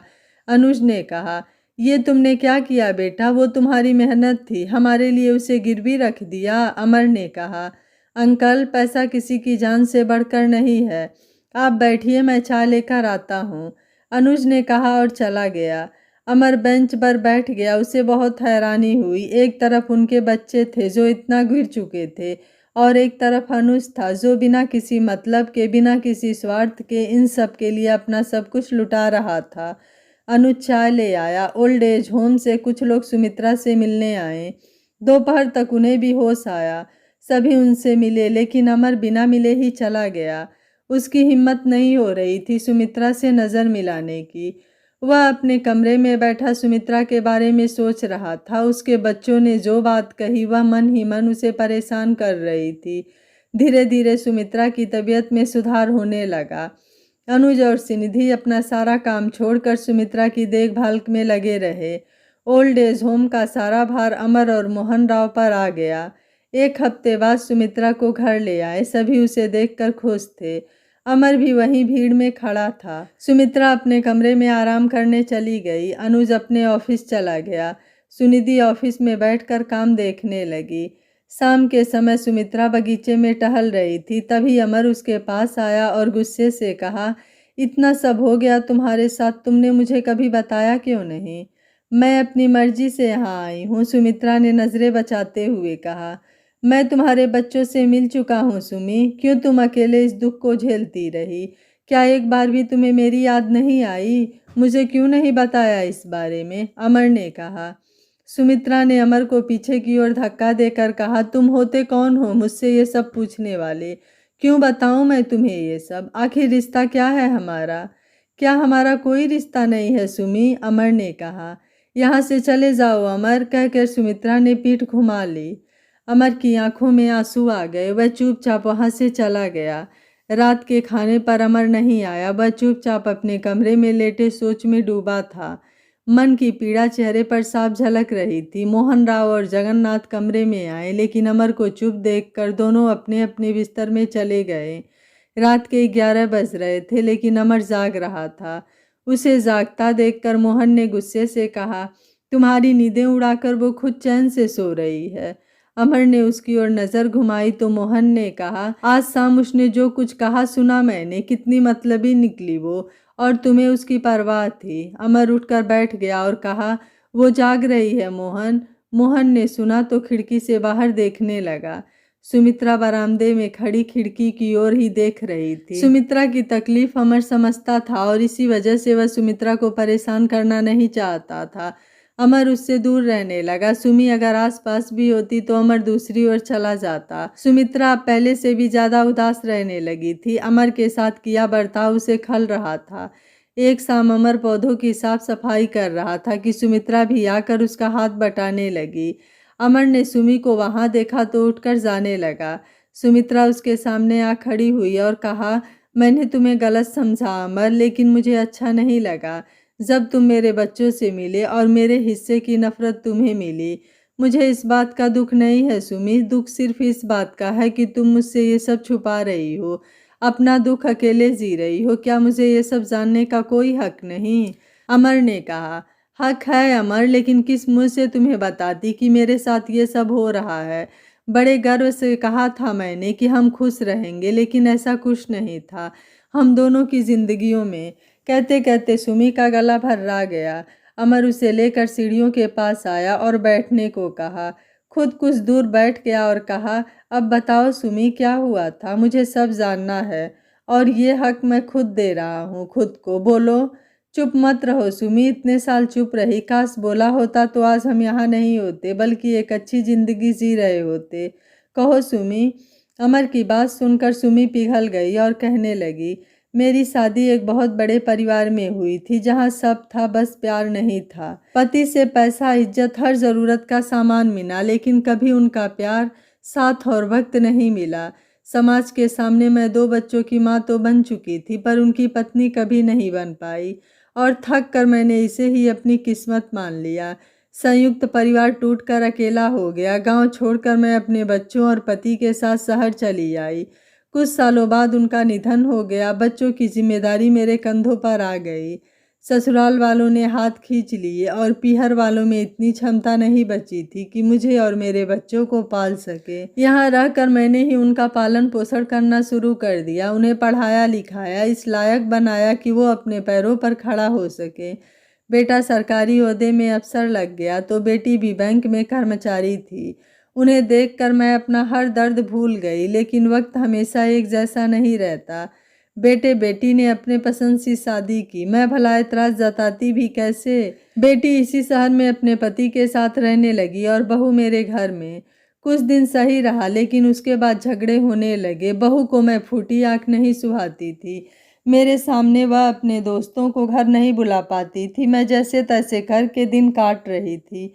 एक शाम बेटे ने कुछ पेपर्स देकर कहा कि मैं जायदाद उसके नाम कर दूं, लेकिन कहीं से बेटी वहां आई और खूब झगड़ा हुआ। बेटी ने प्यार दिखाया और भरोसा दिलाया कि वो मेरी सेवा करेगी। मैंने दोनों बच्चों को बराबर जायदाद दे दिया। उसी शाम बेटी और दामाद मुझे अपने साथ ले गए।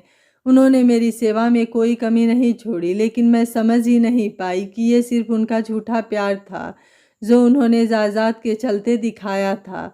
जब बेटी मेरी जिम्मेदारी उठाते उठाते थक गई तो एक शाम दामाद मुझे यहाँ छोड़ गया। कहते कहते सुमी की आंखें भर आई।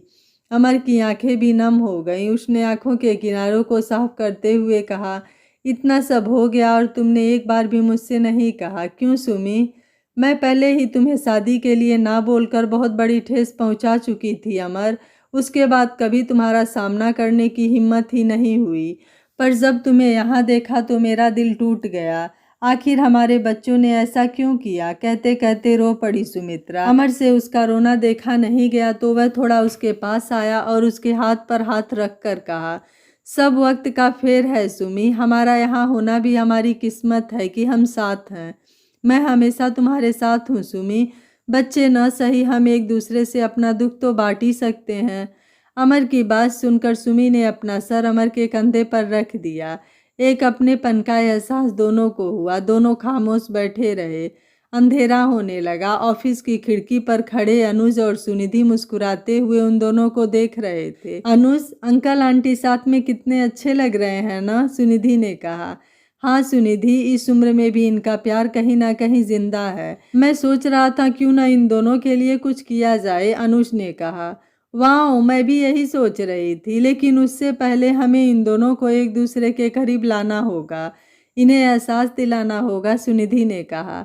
उसकी ज़रूरत ही नहीं है सुनिधि, ज़रा देखो उन्हें, उनके चेहरे पर जो सुकून है उससे साफ पता चलता है कि वो दोनों एक दूसरे से कितना प्यार करते होंगे, अनुज ने कहा। हाँ चलो, ऐसे छुपकर किसी को देखना सही नहीं है, सुनिधि ने कहा और अनुज को खींचते हुए वहाँ से ले गई।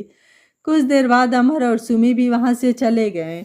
दोनों के मन से एक भारी बोझ उतर चुका था और दोनों अब खुश रहने लगे थे। सुमी मोहन राव और जगन्नाथ से भी मिली। चारों घंटों बैठकर एक दूसरे के बारे में बातें करते रहते। कभी कभार अमर और सुमी एक दूसरे को देखकर खो जाते और मोहन और जगन वहां से खिसक जाते। कुछ वक्त हंसी खुशी निकला। एक सुबह मोहन अखबार पढ़ रहा था कि उसने देखा आज वैलेंटाइन डे है। आज के दिन गुलाब का फूल देकर अपने प्यार का इजहार किया जाता है। जैसे ही उसने पढ़ा, अखबार लेकर अमर के पास आया और उसे सब बताया तो अमर ने कहा, छी, हमारी उम्र है ये सब करने की। बच्चों के लिए होते हैं ये प्रेम दिवस। प्यार में क्या बच्चा क्या बूढ़ा, भावनाएं तो सबकी एक ही हैं। तुम आज सुमित्रा जी को गुलाब दोगे और अगर उन्होंने लिया तो समझ जाना उनके मन में भी वही भावनाएं हैं जो तुम्हारे मन में है। अमन ने उनकी बात नहीं सुनी। फिर क्या था, जगन और मोहन दिन भर उसके पीछे पड़े रहे और आखिर अमर को मानना ही पड़ा। शाम को जब सुमी बगीचे में टहल रही थी तभी अमर वहां आया और गुलाब का फूल कांपते हाथों से उसकी ओर बढ़ा दिया। सुमी ने कुछ नहीं कहा और आगे बढ़ गई। अमर उदास हो गया। मोहन और जगन उसके पास आए और अफसोस जताने लगे। कुछ देर बाद ही सुमी वापस आई और उसके हाथ में पीला फूल था। उसने फूल अमर को देकर कहा, प्रेम की शुरुआत दोस्ती से होती है। अमर खामोशी से सुमी को देखता रहा और हाथ में पकड़ा लाल गुलाब पीछे छुपा लिया। सुमी मुस्कुराकर वहां से चली गई। अमर किसी नौजवान की तरह शर्माने लगा तो मोहन ने कहा, आज दोस्ती हुई है, कल प्यार भी हो जाएगा। अमर की हालत देखकर जगन्नाथ गाने लगा, दिल तो बच्चा है जी, थोड़ा कच्चा है जी। अमर बस उस खिले हुए पीले फूल को देखता रहा जिससे दोस्ती की भीनी भीनी खुशबू आ रही थी। सुमित्रा और अमर अच्छे दोस्त बन चुके थे। वक्त गुजरता गया और देखते ही देखते 6 महीने गुजर गए।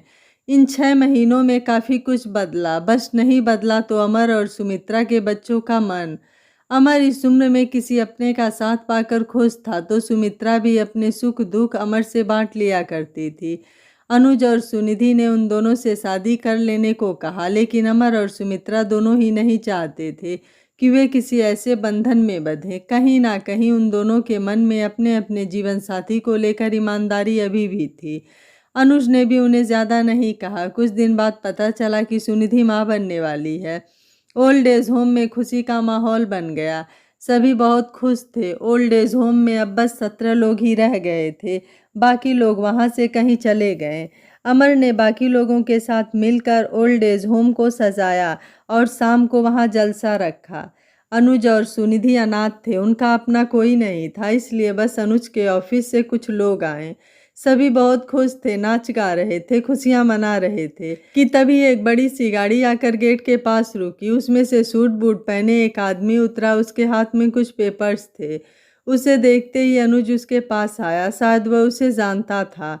आदमी ने अनुज को पेपर्स देकर कहा, मुख्तार भाई ने ये कागज भेजे हैं। तुमने 6 महीने के लिए जो पैसे लिए थे वो वक्त खत्म हो चुका है। अब लिए हुए रुपयों को दुगुना करके मुख्तार भाई के सामने हाजिर हो जाना, वरना ये ओल्ड एज होम खाली कर देना। अनुज ने सुना तो टेंशन में आ गया और कहा, लेकिन उन्होंने तो 1 साल के लिए कहा था, इतनी जल्दी मैं इतनी बड़ी रकम कहाँ से लाऊंगा? वो सब मुझे नहीं पता। 2 हफ्ते का टाइम है तुम्हारे पास, पैसे दो वरना ये जगह खाली कर देना। भाई को यहाँ कॉम्प्लेक्स बनाना है, चलता हूँ, कहकर आदमी वहां से चला गया। अनुज मुंह लटकाए पेपर्स हाथ में लिए वापस आया। उसे देखकर सब शांत हो गए। अनुज सीढ़ियों पर आकर बैठ गया। सुनिधि उसके पास आई और कहा, क्या हुआ अनुज, तुम इतने परेशान क्यों हो? अनुज ने सबको सारी बात बताई तो सभी के चेहरे पर परेशानी के भाव उभर आए। अनुज ने निराशा से कहा, उनके हिसाब से मुझे उन्हें 2 लाख रुपए के बदले 4 लाख रुपए देने हैं, लेकिन इतनी जल्दी इतनी बड़ी रकम मैं कहाँ से लाऊंगा? तुम अपने ऑफिस में बात करके देखो, शायद वो कुछ मदद करे, सुनिधि ने कहा। नहीं सुनिधि, उनसे मदद ली भी तो वो 50,000 से ज़्यादा नहीं कर पाएंगे। मुझे कुछ करना होगा, मैं ऐसे इस ओल्ड एज होम को बर्बाद होने नहीं दे सकता, अनुज ने कहा। वहां खड़े सभी लोग चुपचाप अनुज की बातें सुन रहे थे। अमर ने सबको आंख से कुछ इशारा किया तो सभी अंदर चले गए। सुनिधि अनुज के कंधे पर हाथ रखकर उसे हिम्मत दे रही थी। कुछ देर बाद सभी बाहर आए। अमर के हाथ में कुछ रुपए थे। अमर ने रुपए अनुज की ओर बढ़ाकर कहा, बेटा ये 55,000 रुपए हैं, हम सब ने मिलकर जमा किए हैं, तुम इन्हें रखो, शायद तुम्हें कुछ मदद मिले। अरे नहीं अंकल, ये आप सबके लिए है, मैं ये पैसे कैसे ले सकता हूँ? नहीं अंकल, मैं ये नहीं ले सकता, अनुज ने कहा। क्यों नहीं ले सकते? आज तुम्हारी जगह अगर हम सबका बेटा होता तो क्या हम उसकी मदद नहीं करते? और तुम तो हमारे बेटों से भी बढ़कर निकले बेटा। तुम्हारी वजह से हमें छत मिली, 2 वक्त का खाना मिला। तुमने जो हम सबके लिए किया उसके सामने तो ये कुछ भी नहीं है, जगन्नाथ ने कहा। अनुज की आंखों में आंसू आ गए। मोहन उसके पास आया और उसका हाथ थाम कर कहा, रख लो बेटा, मदद समझकर नहीं बल्कि हम सबका प्यार समझकर। तुमने कभी हमें पराये होने का एहसास नहीं दिलाया, तो आज मुसीबत के वक्त हम लोग तुम्हारा साथ कैसे छोड़ सकते हैं? रख लो। जब सुमित्रा की जान बचाने के वक्त तुमने घर गिरवी रखा तब एक बार नहीं सोचा, तो फिर आज क्यों? तुम बिल्कुल चिंता मत करो, हम सब तुम्हारे साथ हैं, अमर ने कहा तो अनुज उनके गले आ लगा। सबकी आंखों में खुशी के आंसू झिलमिला रहे थे। अनुज सीढ़ियों पर बैठ गया। बाकी सब लोग भी वहीं बैठकर बाकी के पैसों के इंतजाम के बारे में सोचने लगे। कुछ देर बाद वहां बैठे असलम ने कहा, मेरे पास एक आइडिया है। सबकी नज़र उसकी ओर घूम गई तो अमर ने कहा, हाँ बताओ असलम। 4 दिन बाद नवरात्र शुरू होने वाले हैं, क्यों ना हम सामने वाले मैदान में माता की स्थापना करें। लोग दर्शन के लिए आएंगे तो यहाँ आकर प्रसाद फूल नारियल लेंगे। दूर से आएंगे तो उन्हें भूख प्यास भी लगेगी, तो यहीं मैदान में खाने की दुकान लगाएंगे। लोगों के मनोरंजन की व्यवस्था भी करेंगे तो सभी आएंगे। इन सब से आने वाले पैसे को हम अनुज को देंगे। कहो कैसा है आइडिया। मुसलमान होकर तुम नवरात्रि की बात कर रहे हो असलम, मोहन ने हैरानी से कहा। मुसलमान हुआ तो क्या हुआ, हूँ तो इंसान ही ना, और ये धर्म का बंटवारा हम इंसानों ने ही किया है, उस ऊपर वाले ने नहीं। इससे अनुज बेटे की समस्या तो हल हो जाएगी, असलम ने कहा। अमर आकर उसके गले लगा और कहा, असलम भाई हम ये सब करेंगे, इस ओल्ड एज होम को बचाएंगे। ठीक है, फिर मैदान की सफाई का सारा काम हम सब मिलकर कल से ही शुरू कर देंगे, जगन ने कहा। मैं प्रसाद और फूलों की दुकान लगा लूंगा, अमर ने कहा। मैं, राधा और सुमित्रा मिलकर खाने की दुकान खोल लेंगे, जानकी ने कहा। मैं नींबू पानी और सोडा बनाऊंगा, मोहन ने कहा। मैं लोगों के मनोरंजन के लिए नई नई प्रतियोगिता लगाऊंगा, जगन ने कहा। और इस तरह एक एक करके सबने काम बांट लिया। अनुज और सुनिधि ने सुना तो उनके पास आकर कहा, मैं और सुनिधि माता की मूर्ति बनाएंगे और उनका दरबार सजाएंगे।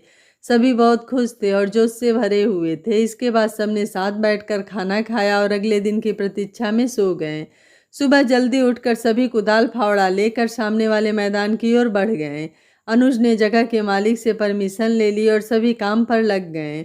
मैदान में झाड़ घास फूस ज्यादा था, सबने मिलकर उसे हटाना शुरू किया। काम करते हुए अमर की नज़र सामने से आती सुनिधि पर गई। वह उसके पास आए और उसके हाथ से थर्मस लेकर कहा, अरे बिटिया तुम क्यों चली आई इस हाल में, तुम्हें ये सब काम नहीं करना चाहिए। तुम बस आराम करो और ये वज़न तो बिल्कुल नहीं उठाना। आप लोग इतनी मेहनत कर रहे हो, आपके लिए इतना तो कर ही सकती हूँ ना अंकल। अच्छा अभी सभी को बुला दीजिए चाय के लिए, सुनिधि ने वहाँ पड़े पत्थर पर बैठते हुए कहा। अमर ने सबको बुलाया, सभी हंसी खुशी चाय पीने लगे। उधर 6 महीनों में रवि और विकास का धंधा ठप्प हो गया। अमर के साइन न करने की वजह से वो कॉन्ट्रैक्ट उन लोगों को नहीं मिला और जो बचा खुचा पैसा था वो भी उन लोगों ने कॉन्ट्रैक्ट में लगा दिया। दोनों भाई परेशान से बैठे थे, तभी बड़ी बहू का भाई वहां आया और उनसे बात की। बातों बातों में सारी बातें सामने आई तो बहू के भाई ने कहा, तुम लोगों को बर्बाद करके वह वहां आराम से अपनी जिंदगी जी रहा है, लेकिन हम कर भी क्या सकते हैं, रवि ने कहा। घी जब सीधी उंगली से ना निकले तो उंगली टेढ़ी करनी ही पड़ती है, भाई ने सोचते हुए कहा। मतलब, विकास ने कहा, मतलब ये कि अगर तुम्हें जिंदगी बनानी है तो उसे अपने रास्ते से हटाना होगा, आदमी ने कहा। दोनों भाई खामोशी से एक दूसरे की ओर देख रहे थे। इधर ओल्ड एज होम में सभी मिलजुल कर नवरात्रि की तैयारियों में लगे थे और दूसरी तरफ एक भयंकर साजिश की जा रही थी। रवि और विकास दोनों बड़ी बहू के भाई निवास की बातों में आ गए। निवास के साथ मिलकर वे लोग घर के कागजात बनवाने लगे। नवरात्रि का पहला दिन था। पूरे रीति रिवाजों के साथ माँ की मूर्ति की स्थापना हुई और धूमधाम से पूजा हुई। जैसा कि सबने सोचा था वैसा ही हुआ। आने वाले लोगों ने प्रसाद लिया, दान पात्र में पैसे दिए। असलम के लगाए मनोरंजन वाले स्टॉल पर सभी ने टिकट्स खरीदे। भूख लगने पर सभी ने वहां से खरीद कर अपनी पसंद का खाना खाया। वहां एक मेले जैसा आयोजन हो गया था। शाम तक भीड़ वैसे ही रही और रात की माँ की पूजा अर्चना के बाद सभी ओल्ड एज होम लौट आए। 2 लोग वहीं माँ के दरबार में सो गए। सभी बरामदे में बैठकर सुस्ता रहे थे। सुबह से अब उन्हें आराम मिला था। अमर ने पानी पीकर मुंह पोंछते हुए कहा, अगर भीड़ ऐसे ही रहे तो हम जल्द ही बाकी के पैसे जमा कर लेंगे। हाँ अंकल, आप सबने आज बहुत मेहनत की है, आप लोगों का ये एहसान मैं कभी नहीं भूलूंगा, अनुज ने हाथ जोड़ते हुए कहा। कैसी बात कर रहे हो बेटा, हम लोगों ने कोई एहसान नहीं किया है। सुनिधि हमारी बेटी जैसी है और बेटी की गोद भराई का सामान उसके पीहर से आता है, बस यही समझकर इन्हें रख लो। मोहन ने सारे पैसे अनुज को थमाते हुए कहा। अनुज ने पैसे रख दिए और नौकर से सबके लिए खाना लगाने को कहा। खाना खाने के बाद सभी सोने चले गए, लेकिन अमर बाहर बरामदे में सीढ़ियों पर बैठा था। सुमित्रा ने देखा तो उसके पास चली आई और कुछ दूर बैठकर कहा, क्या बात है, तुम सोए नहीं? नींद नहीं आ रही थी। अनुज और सुनिधि के लिए हम सब जितना करें उतना कम होगा सुमी। इन बच्चों ने हमें बिना किसी स्वार्थ के बहुत कुछ दिया है, अमर ने कहा। हाँ, तुम चिंता मत करो, यहाँ आओ, सुमी ने सीढ़ियों पर पैर सीधे करके कहा। अमर ने उसकी ओर देखा तो सुमी ने उसे अपना सर गोद में रखने को कहा। अमर झिझका तो सुमी ने कहा, तुम कहते थे ना अमर, हर प्रेमिका में एक माँ छुपी होती है। इस वक्त एक माँ तुम्हें बुला रही है, प्रेमिका नहीं। सुमी की बात सुनकर अमर ने अपना सर उसकी गोद में रख दिया। सुमी उसका सर सहलाने लगी। एक सुखद अनुभूति, वैसी ही जैसी वह बचपन में अपनी माँ की गोद में सर रखकर महसूस किया करता था। अमर कुछ देर शांत रहा और फिर कहने लगा, अपने वक्त में तुम एक बहुत अच्छी माँ रही होगी सुमी। वो बच्चे बदनसीब होंगे जो तुम्हारा निस्वार्थ प्रेम नहीं देख पाए। बीती बातों को याद करके सिर्फ खुद को तकलीफ पहुंचाई जा सकती है अमर। माँ बाप हमेशा बच्चों के लिए जीते हैं, उनका भार अपने कंधों पर उठा लेते हैं, लेकिन जैसे जैसे बच्चे बड़े होते हैं माँ बाप उनके लिए बोझ बन जाते हैं। ये ओल्ड एज होम उन्हीं बोझ का उदाहरण है, सुमी ने कहा। लेकिन वो ये भूल जाते हैं कि एक उम्र के बाद उन्हें भी उम्र दराज होना है, और तब ये सोचकर डर लगता है कि कहीं उनके बच्चे उनके साथ ऐसा न करें, अमर ने कहा। सुमी खामोशी से उसके बालों में उंगलियां फिराती रही। कुछ देर की खामोशी के बाद अमर ने कहा, लेकिन मैं खुश हूँ सुमी कि मैं यहाँ आया और मरने से पहले तुमसे। ऐसी बात मत कहो, अब किसी अपने का जाना देख नहीं पाऊंगी, सुमी ने अमर के मुंह पर हाथ रखते हुए कहा। अमर ने उसका हाथ हटाया और कहा, मौत तो एक अटल सत्य है सुमी, और इस खुशी इस बात की है कि अपनी ज़िंदगी के आखिरी दिनों में मैं तुम्हारे साथ हूँ। ये वक्त हमेशा यादगार रहेगा अमर, सुमी ने कहा। बातें करते करते कुछ देर में ही अमर को नींद आ गई। सुमी ने भी खंभे से सर लगा लिया और अमर के बालों में उंगली घुमाती रही। चांदनी रात के सन्नाटे में दोनों वहीं सीढ़ियों पर सो रहे थे। अनुज किसी काम से बाहर आया तो उन्हें वहां देखकर मुस्कुरा उठा, अंदर गया और एक चादर लाकर दोनों को ओढ़ा दी। पीछे खड़ी सुनिधि सब देख रही थी। अनुज उसके पास आया तो उसने कहा, क्या ये दोनों हमेशा के लिए साथ नहीं रह सकते? एक दूसरे का साथ पाकर इनके चेहरे पर जो सुकून है वो आज तक किसी के चेहरे पर नहीं देखा मैंने। दोनों एक दूसरे से बिल्कुल अलग हैं, लेकिन एक दूसरे के साथ हैं। तुम सही कहती हो सुनिधि, बस इन दोनों को किसी की नज़र नहीं लगे, अनुज ने कहा। तो सुनिधि उसके सीने से लगी मुस्कुराती हुई उन दोनों को देखने लगी। अमर की सुबह नींद खुली तो खुद को बरामदे में पाया। बगल में ही सुमी खंबे से सर लगाए सो रही थी। अमर ने उसे उठाया और अंदर जाने को कहा। नहा धोकर सभी पंडाल में पहुंचे और फिर अपने अपने कामों में लग गए। आज दूसरा दिन था और भीड़ भी पहले दिन से ज्यादा थी। दोपहर तक सभी अपने अपने कामों में लगे रहे। दोपहर बाद सबने खाना खाया सिवाय अमर और सुमी के। अमर हिसाब किताब में लगा हुआ था। सुमी ने देखा बर्तनों में सिर्फ एक व्यक्ति के खाने का सामान है। उसने खाना थाली में लगाया। अमर ने जब सुमी से खाने के लिए कहा तो सुमी आनाकानी की। अमर समझ गया कि लग रहा है खाना कम है। अमर ने पास पड़ी खाली थाली में अपनी थाली से आधे चावल निकाले, 4 रोटियों में से 2 रोटी निकाली, दाल और सब्जी को भी आधा आधा करके दूसरी थाली में परोस दिया। थाली सुमी की ओर खिसका कर कहा, जब एक दूसरे का दर्द बांट सकते हैं तो फिर खाना क्यों नहीं, खाओ। सुमी की आंखों में आंसू भर आए, लेकिन ये खुशी के आंसू थे। दोनों ने खाना खाया और फिर अपने अपने कामों में लग गए। दिन गुजरते जा रहे थे और रुपए भी जमा हो रहे थे। सभी बहुत खुश थे। इन कुछ दिनों में सुमी और अमर एक दूसरे का ख्याल रखते रखते और करीब आ चुके थे। अपने अतीत को लेकर अब उनके मन में कोई दर्द नहीं था, बल्कि वो आने वाले वक्त की खुशियां देख रहे थे। नवरात्र की आखिरी रात थी। पूजा समाप्ति के बाद खाली पंडाल में बैठे अमर और बाकी सब सुस्ता रहे थे। अनुज और सुनिधि भी वहीं थे। सभी खुश थे और एक सुकून सबके चेहरे पर मौजूद था। नवरात्रि समापन के बाद अनुज ने पैसे जोड़े तो वो उनकी सोच से भी ज़्यादा थे। अनुज ने जो लोन लिया था उसकी दुगनी रकम चुकाने के बाद भी उसके पास 1.5 लाख बचे थे, जिनमें से उसने ओल्ड एज बुजुर्गों से लिए सभी लोगों के पैसे वापस कर दिए थे। अमर को उसके जमा पैसे 4500 रुपये मिले थे। उन्हें लेकर वह पास के ही बाजार में गया। वहां से उसने सुमी के लिए एक बनारसी साड़ी और एक जोड़ी चांदी की पायल खरीदी। शाम को घर आया तो बहुत खुश था, क्योंकि कुछ दिन बाद ही सुमी का जन्मदिन था और अमर ये उसे तोहफे में देना चाहता था। 2 दिन बाद अनुज ने सबको इकट्ठा किया और कहा, इस ओल्ड एज होम को बने हुए 5 साल हो चुके हैं और इसी खुशी में कल एक छोटा सा प्रोग्राम है जिसके मुख्य अतिथि होंगे अमर अंकल और सुमित्रा जी। सभी खुशी से तालियां बजाने लगे। अमर को याद आया कल तो सुमित्रा जी का जन्मदिन भी है। वह बहुत खुश हुआ। अनुज ने ओल्ड एज होम में रहने वाले सभी लोगों के घर पर फोन किया और कल के प्रोग्राम में आने को कहा। तब बड़ी बहू का भाई भी वहीं था। उसने खुशी से कहा, यही सबसे अच्छा मौका है, कल चलो वहां और खत्म कर दो इस कहानी को। भैया कुछ होगा तो नहीं ना, कहीं ये दोनों फंस जाएं तो? बहन ने कहा, फंसेंगे तब ना जब वो बूढ़ा जिंदा रहेगा। कल का दिन उसकी जिंदगी का आखिरी दिन होगा, उसने अपने नापाक इरादों को भांपते हुए कहा। अगले दिन ओल्ड एज होम में प्रोग्राम की सारी व्यवस्था हो चुकी थी। अमर ने सुमी को तोहफा दिया। सुमी ने वह साड़ी पहन ली। सभी लोगों के घर वाले आ रहे थे। उन्हें देखकर सुमी ने अमर से कहा, मुझे नहीं लगता मेरे बेटी और बेटा आ जाएंगे, मैं चलकर अंदर की व्यवस्था देख लेती हूँ। तुम रुको सुमी, शायद तुम्हारे बच्चे आ जाएं। सुमी वहां से चली गई। अमर को उसके लिए बहुत दुख हो रहा था। कुछ देर बाद एक गाड़ी आकर रुकी। उसमें से रवि, विकास अपनी पत्नियों के साथ नीचे उतरे।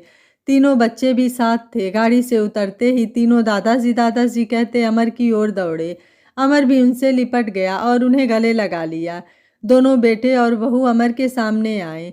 अमर ने उन्हें देखा और जाने लगा तो विकास ने कहा, हम सबको माफ़ कर दीजिए पापा, मैं जानता हूँ हम में से कोई भी आपकी माफ़ी के लायक तो नहीं है, लेकिन फिर भी हम सब अपने किए के लिए शर्मिंदा हैं। क्या फिर से कोई नया ड्रामा है ये? अमर ने कहा। नहीं पापा, इस बार कोई ड्रामा नहीं है, हमारी आंखें खुल चुकी है।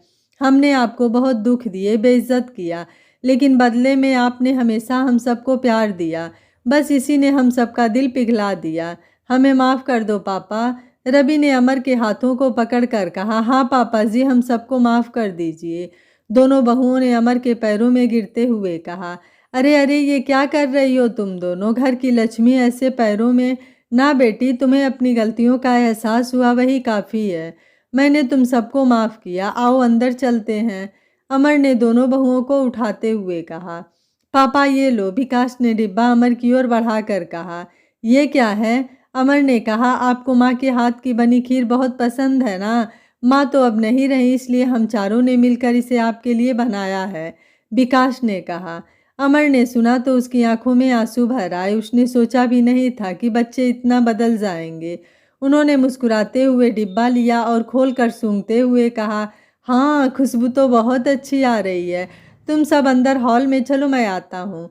सभी अंदर चले गए। अमर खीर का डिब्बा लेकर ऑफिस की ओर आया और सुमी के पास आकर उसे अपने साथ बरामदे में ले आया।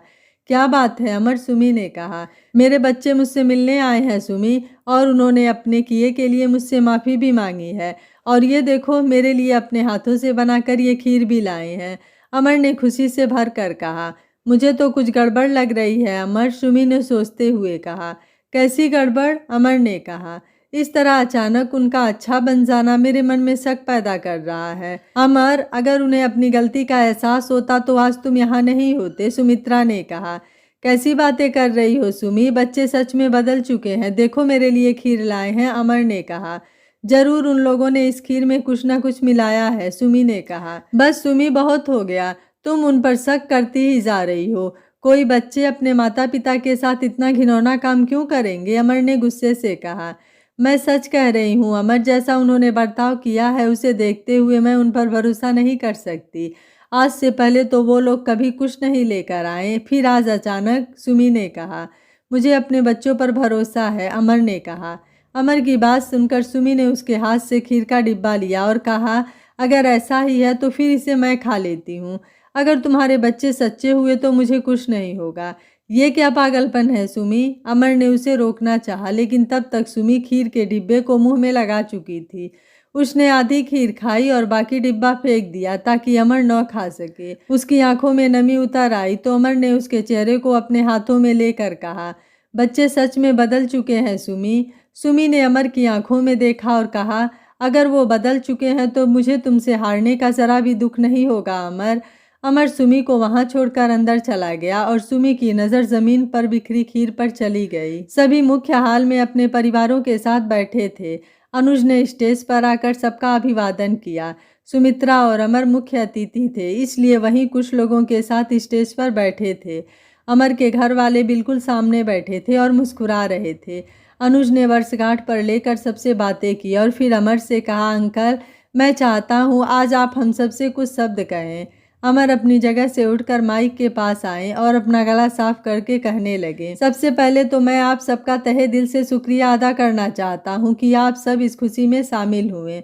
वहाँ मौजूद मैं सभी बच्चों से एक सवाल करना चाहता हूँ, ऐसी क्या मजबूरी थी कि आप लोगों ने अपने माँ बाप को यहाँ रहने के लिए भेज दिया?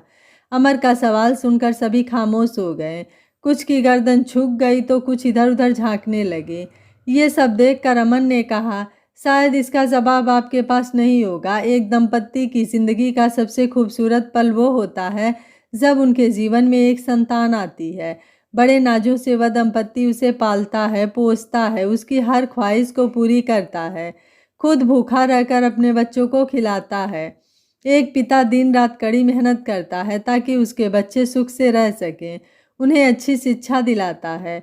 बच्चे बड़े होते हैं तो उनके जिम्मेदार बनने में माँ बाप मदद करते हैं, उसकी शादी करा देते हैं और सोचते हैं कि हम अपनी जिम्मेदारियों से मुक्त हुए अपने लिए जिएंगे। लेकिन वही बच्चे जिनके लिए उन्होंने इतना कष्ट उठाया, उन्हें ऐसी जगहों पर भेज देते हैं जिन माँ बाप ने उन्हें जन्म दिया, अच्छी ज़िंदगी दी, उन्हीं माँ बाप की ज़िंदगी को ये जहन्नुम बना देते हैं। माँ बाप अपने बच्चों से कुछ नहीं मांगते, हमेशा यही चाहते हैं कि उनके बच्चे खुश रहें, आबाद रहें। लेकिन वही बच्चे ये भूल जाते हैं कि एक दिन उन्हें भी माँ बाप बनना है और इस दौर से गुजरना है। बच्चों के हिसाब से देखा जाए तो एक उम्र के बाद माँ बाप किसी काम के नहीं रहते हैं, वे बच्चों पर बोझ बनने लगते हैं। आज मैं बताता हूँ उन बूढ़े माँ बाप का तुम्हारी ज़िंदगी में क्या रोल है। बूढ़े होने के बाद वो इतने सक्षम नहीं होते कि घर के कामों में या बाहर के कामों में आपका हाथ बटा सके, लेकिन ये बुज़ुर्ग आपके घर के सिक्योरिटी गार्ड होते हैं। इनके भरोसे आप अपना घर छोड़कर जा सकते हैं। ये आपके घर के माली होते हैं, वो पौधे जिन्हें देखने तक की आपको फुर्सत नहीं होती। उन्हें ये अपने बच्चों की तरह सींचते हैं, बार बार आपको गलतियाँ करने से रोकते हैं। इसलिए नहीं कि उन्हें आपसे परेशानी है, सिर्फ इसलिए क्योंकि वो जानते हैं कि उन गलतियों से आपको भारी नुकसान हो सकता है। आपके बच्चे जब आपके साथ खेलना चाहते हैं तब आप इतने व्यस्त होते हैं कि उनसे पीछा छुड़ाने के लिए उन्हें महंगे खिलौने मोबाइल हाथ में पकड़ा देते हैं। लेकिन वही ये बुजुर्ग उनके साथ खेलते भी हैं और उन्हें अच्छी शिक्षा भी देते हैं। हाँ, बढ़ती उम्र के साथ बुजुर्गों की सोचने समझने की शक्ति कम होने लगती है, लेकिन फिर भी वो आपकी परेशानी आपके चेहरे से भाप लेते हैं। लेकिन बच्चे कभी अपने माँ बाप की ज़रूरतों को नहीं समझ पाते। एक 5 स्टार होटल में खाना खाकर वेटर को 500 रुपये टिप देना उन्हें मामूली लगता है, लेकिन वही अपने पिता के टूटे चश्मे को सही कराने का खर्चा उन्हें फालतू लगता है। एक बुजुर्ग अपने बच्चों से लजीज खाना या महंगे कपड़े नहीं चाहता है, बल्कि इस उम्र में वो अपने बच्चों के साथ और प्यार चाहता है। लेकिन वो इतना बदनसीब हो जाता है कि उनके बच्चों के पास उनके लिए थोड़ा भी वक्त नहीं होता। भगवान हर जगह नहीं हो सकते, इसीलिए उन्होंने माँ बाप बनाए। लेकिन भगवान के इन अवतार माँ बाप को ये बच्चे पैरों की धूल समझ लेते हैं। बचपन में चलते चलते जब तुम लड़खड़ाते थे तो पिता तुम्हारी उंगली थाम कर तुम्हें सहारा देते थे। फिर आज जब बुढ़ापे में उनके कदम लड़खड़ाते हैं तो उनका हाथ पकड़कर उन्हें सहारा देने के बजाय उन्हें घर से निकाल देते हैं। बचपन में जहाँ माँ बाप ने मेहनत करके तुम्हें अच्छा खाना और अच्छा सामान दिया, तो फिर आज उन्हीं माँ बाप के लिए तुम्हारे पास 2 वक्त का खाना और एक जोड़ी कपड़ा क्यों नहीं है। माफ़ करना, भावनाओं में बह गया, लेकिन मैं आज खुश हूँ कि मेरे बच्चे यहाँ हैं। अपनी गलतियों का इन्हें एहसास हुआ और ये आज यहाँ चले आए। मैंने फैसला किया है कि मैं इन्हें वो संपत्ति दे दूँगा जिनके ये हकदार हैं। एक पिता होने के नाते मैं इनके लिए सब करना चाहता हूँ, इन्हें हर सुख देना चाहता हूँ। इनके प्यार के सामने वो कागज़ के टुकड़े कुछ भी नहीं हैं। कहकर अमर रुक गया। सामने बैठे उसके बेटों ने ये बात सुनी तो उनका दिल बैठ गया। रवि ने फुसफुसाते हुए कहा, ये हमने क्या कर दिया भैया? पापा हम सबसे इतना प्यार करते हैं और हमने उनके साथ ये सब किया। हमसे बहुत बड़ी गलती हो गई भैया, बहुत बड़ी गलती हो गई।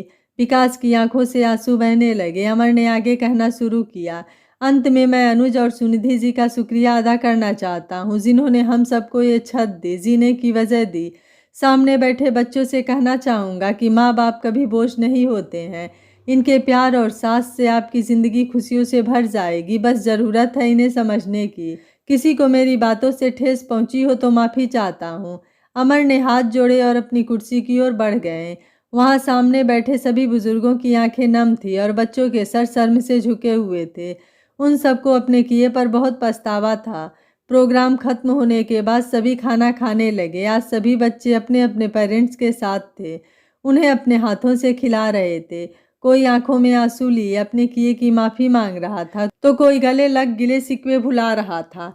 खाने के बाद यहाँ आए सभी बच्चों ने अनुज से बात की और अपने अपने माँ बाप को घर ले जाने लगे। अनुज और सुनिधि भी बहुत खुश थे। सभी एक एक करके जा रहे थे। अमर बरामदे में खड़ा था, तभी उसके दोनों बेटे और बहू वहाँ आए। विकास ने कहा, पापा वो खीर। माफ़ करना बेटा, इतने प्यार से तुम लोग मेरे लिए खीर लेकर आए और मैं उसे खा ही नहीं पाया, अमर ने कहा। विकास और रवि ने चैन की सांस ली और अमर का हाथ पकड़कर कहा, हम लोगों को माफ़ कर दो पापा, हम सब ने आप लोगों का बहुत दिल दुखाया है। चलिए पापा घर चलिए, वो घर जो आपका अपना है, हमें आप चाहिए, वो घर नहीं। हाँ पापा, भैया सही कह रहे हैं, आज आपकी बातों ने हम सब की आंखें खोल दी। चलिए पापा घर चलते हैं, रवि ने कहा। बेटों के प्यार देखकर अमर की आंखें भर आई। उसने कुछ दूर खड़ी सुमी को आवाज़ लगाकर अपने पास बुलाया और कहा, देखो सुमी, मैंने कहा था ना मेरे बच्चे बदल गए हैं, ये मुझे घर ले जाना चाहते हैं। मैं बहुत खुश हूँ सुमी, तुम खामखा इन पर शक कर रही थी। हाँ, सुमी ने दर्द भरी मुस्कान के साथ कहा और अगले ही पल उसे उल्टी हुई और वह जमीन पर जा गिरी। उसके मुंह से खून निकला देखकर अमर हक्का बक्का रह गया। सुमी की बिगड़ती हालत देखकर अमर उसे हॉस्पिटल लेकर गया। उसके पीछे पीछे अनुज, सुनिधि और उनके बच्चे भी चले आए। सभी इमरजेंसी वार्ड के बाहर खड़े थे। अमर के तो जैसे प्राण ही निकल चुके थे। एक जिंदगी में उसे कितनी मुश्किलें देखने को मिल रही थी। डॉक्टर सुमी की जान बचाने में लगे थे। कुछ देर बाद डॉक्टर बाहर आया और अमर से कहा, किसी ने उनके खाने में जहर मिलाया है, उनकी हालत अभी बहुत खराब है। डॉक्टर्स कोशिश कर रहे हैं, बाकी सब ऊपर वाले के हाथ में है। सुनकर अमर की हिम्मत टूट गई और उसने भरे हुए स्वर में कहा, जहर? हाँ जहर, लेकिन उनके खाने में जहर कहाँ से आया? वैसे ये तो पुलिस केस बनता है, आप चाहे तो कंप्लेन कर सकते हैं, डॉक्टर ने कहा। कैसे भी करके उन्हें बचा लीजिए डॉक्टर, अनुज ने कहा। हम पूरी कोशिश कर रहे हैं, कहते हुए डॉक्टर वापस अंदर चला गया। अमर के शरीर में तो जैसे जान ही नहीं रही थी, वह सुन्न सा खड़ा था। विकास और रवि अपनी अपनी पत्नियों के साथ वहीं खड़े थे। डॉक्टर की बात सुनकर विकास अमर के पास आया और कहा, पापा खीर में जहर था? अमर ने सवाल किया। पापा मैं आपको सब सच बताता हूँ, विकास ने हकलाते हुए कहा। खीर में जहर था या नहीं? अमर ने सख्ती से कहा। आई एम सॉरी पापा, हम लोग बहक गए थे, निवास की बातों में आकर हमने ऐसा कर दिया, लेकिन वो खीर सुमित्रा आंटी खा लेंगी, हमें नहीं पता था, विकास ने रोते हुए कहा। सटाक, अमर ने खींचकर एक थप्पड़ विकास को मारा। सारे माहौल में शांति छा गई। अमर ने दर्द से भर कर कहा, शर्म आती है मुझे तुम लोगों को अपना बेटा कहते हुए। अपने नापाक इरादों को पूरा करने के लिए तुम लोग इतना गिर गए हो कि तुमने एक मासूम की जान लेने का पाप किया। क्यों किया ऐसा? अपने ही पिता को मारने की साजिश, सिर्फ कुछ पैसों के लिए? अनुज ने अमर को संभाला तो अमर बच्चों की तरह रो पड़ा और कहने लगा, देखो अनुज क्या किया है इन लोगों ने। सुमे मुझसे कहती रही कि उसे इन लोगों पर यकीन नहीं है, लेकिन मैं ही इनके प्यार में अंधा हो गया था। आज इनकी वजह से वो इस हालात में है। मैं इन लोगों को कभी माफ़ नहीं करूँगा। कह दो इनसे कि मेरी नज़रों से दूर हो जाए, मुझे इनकी शक्ल तक नहीं देखनी है। अमर की बात सुनकर दोनों बेटे उनके पैरों में आ गिरे और फूट फूट कर रोने लगे। रवि ने रोते हुए कहा, हमसे बहुत बड़ा पाप हुआ है पापा, ऐसा पाप जो माफ़ी के लायक नहीं है। हम आपको समझ ही नहीं पाए थे, हमारी वजह से आज ये सब हो रहा है। हमें माफ़ कर दो पापा, हमें माफ़ कर दो। अमर ने पैरों से दोनों को छिटकते हुए कहा, माफ़ कर दूं? तुम दोनों इंसान नहीं बल्कि हैवान हो। तुम्हें किसी की जान लेने का हक किसने दे दिया? क्या पैसा इतना बड़ा है कि अपने ही पिता की जान लेने को आतुर हो जाओ तुम लोग? रवि उठा और हाथ जोड़ते हुए कहा, हाँ पापा, नहीं है हम इंसान कहलाने लायक, हमने जो किया है उसकी कोई माफ़ी भी नहीं है। सुमित्रा आंटी, सटाक, अमर ने एक तमाचा रवि को मारते हुए कहा। अपनी गंदी जबान से नाम मत लो उसका। अगर आज उसे कुछ हुआ तो मैं तुम दोनों को जिंदा नहीं छोड़ूंगा। निकल जाओ यहाँ से, दूर हो जाओ मेरी नज़रों से। अमर की बात सुनकर दोनों भाई आंसू बहाते रहे। पश्चाताप की आग में दोनों सुलग रहे थे। जब तक उन्हें अपने पिता का प्यार समझ आया तब तक बहुत देर हो चुकी थी। दोनों को खामोश देखकर उनकी पत्नियां उनके पास आईं और बड़ी बहू ने विकास से कहा, चलो यहाँ से, या और बेइज्जती करवानी बाकी है। बड़ी बहू को देखकर छोटी ने कहा, मरती है तो मर जाए, हमारी बला से हमें क्या, चलो यहाँ से, बहुत सुन ली इनकी बकवास। रवि और विकास ने एक दूसरे की ओर देखा और फिर दोनों ने अपनी अपनी पत्नियों को थप्पड़ जड़ दिया। दोनों ये देखकर अवाक रह गईं और विकास ने बड़ी बहू से कहा, खबरदार जो एक और शब्द अपने मुंह से निकाला, बकवास ये नहीं बल्कि तुम दोनों कर रही हो। काश ये हाथ पहले उठा देते तो आज हम लोगों को ये दिन नहीं देखना पड़ता। देवता जैसे हमारे पिता के लिए हमारे मन में जहर घोलने वाली तुम लोग थी। कहते हुए रवि ने जैसे ही दोबारा मारने के लिए हाथ उठाया तो अनुज ने आकर रोक लिया और कहा, औरत पर हाथ उठाना कहाँ की मर्दानगी है, ये औरत नहीं है, औरत के नाम पर कलंक है। इनकी बातों में आकर हम भाइयों ने अपने पिता को इतना दुख दिए, दर्द दिए और ये आज भी इन्हें कोस रही हैं, रवि ने कहा। लेकिन इनसे ज़्यादा कसूर तो तुम दोनों का है। इनके लिए तुम्हारे पिता ससुर थे, लेकिन तुम्हारे तो पिता थे ना, फिर तुम लोगों ने अपने मन में इतनी नफरत क्यों बना ली, सुनिधि ने कहा। रवि और विकास दोनों ही चुपचाप सुनते रहे। उनमें एक भी शब्द बोलने की हिम्मत नहीं बची थी। अंदर ही अंदर अपना जुर्म उन्हें कुरेद रहा था। ये सब देखकर अमर को अपने सीने में हल्का सा दर्द महसूस हुआ और वे खांसते हुए बेंच पर आ बैठे। दोनों भाई उन्हें संभालने को जैसे ही आगे बढ़े, अमर ने हाथ आगे कर उन्हें रोक दिया। सुनिधि ने उन्हें बोतल से पानी पिलाया तो अपनी बुझी सी आवाज़ में कहने लगे, ये दोनों मेरे बच्चे नहीं हैं, फिर भी इन दोनों ने हमेशा मुझे पिता का दर्जा दिया। बिना किसी शिकायत के इन्होंने हम सब की मन से सेवा की, लेकिन तुम सब मेरे अपने होते हुए भी मेरे दुश्मन निकले। जाओ, चले जाओ यहाँ से, मैं किसी से कुछ नहीं कहूँगा। जानते हो क्यों? क्योंकि मैं नहीं चाहता कि दुनिया वालों को अपनी औलाद से भरोसा उठ जाए। जाओ, खुश रहो, आज से तुम्हारा पिता तुम सबके लिए मर चुका है। अमर की बात सुनकर चारों वहाँ से मुँह लटकाए चले गए। अमर की आंखों से आंसू बह निकले। अनुज और सुनिधि उनके सामने आ बैठे और उनके हाथों को अपने हाथों में लेकर कहने लगे, फिक्र मत कीजिए अंकल, उन्हें कुछ नहीं होगा। ऊपर वाला भी कैसे कैसे खेल दिखाता है अनुज, मेरे ही बच्चों ने आज मुझे इस जगह लाकर खड़ा कर दिया। अमर ने रोते हुए कहा, आप अकेले नहीं हैं अंकल, मैं आपके साथ हूँ। सुनिधि आपके साथ है और हमारी सुमी आंटी वो भी आपके साथ है, अनुज ने कहा। दोनों वहीं अमर के साथ बैठे रहे। शाम होने को आई लेकिन सुमी की हालत में कोई सुधार नहीं हुआ। कुछ देर बाद डॉक्टर ने आकर कहा कि सुमी खतरे से बाहर है। सबकी जान में जान आई। सुनिधि ने अनुज से चाय लाने को कहा। दोपहर से अमर ने कुछ नहीं खाया पिया था।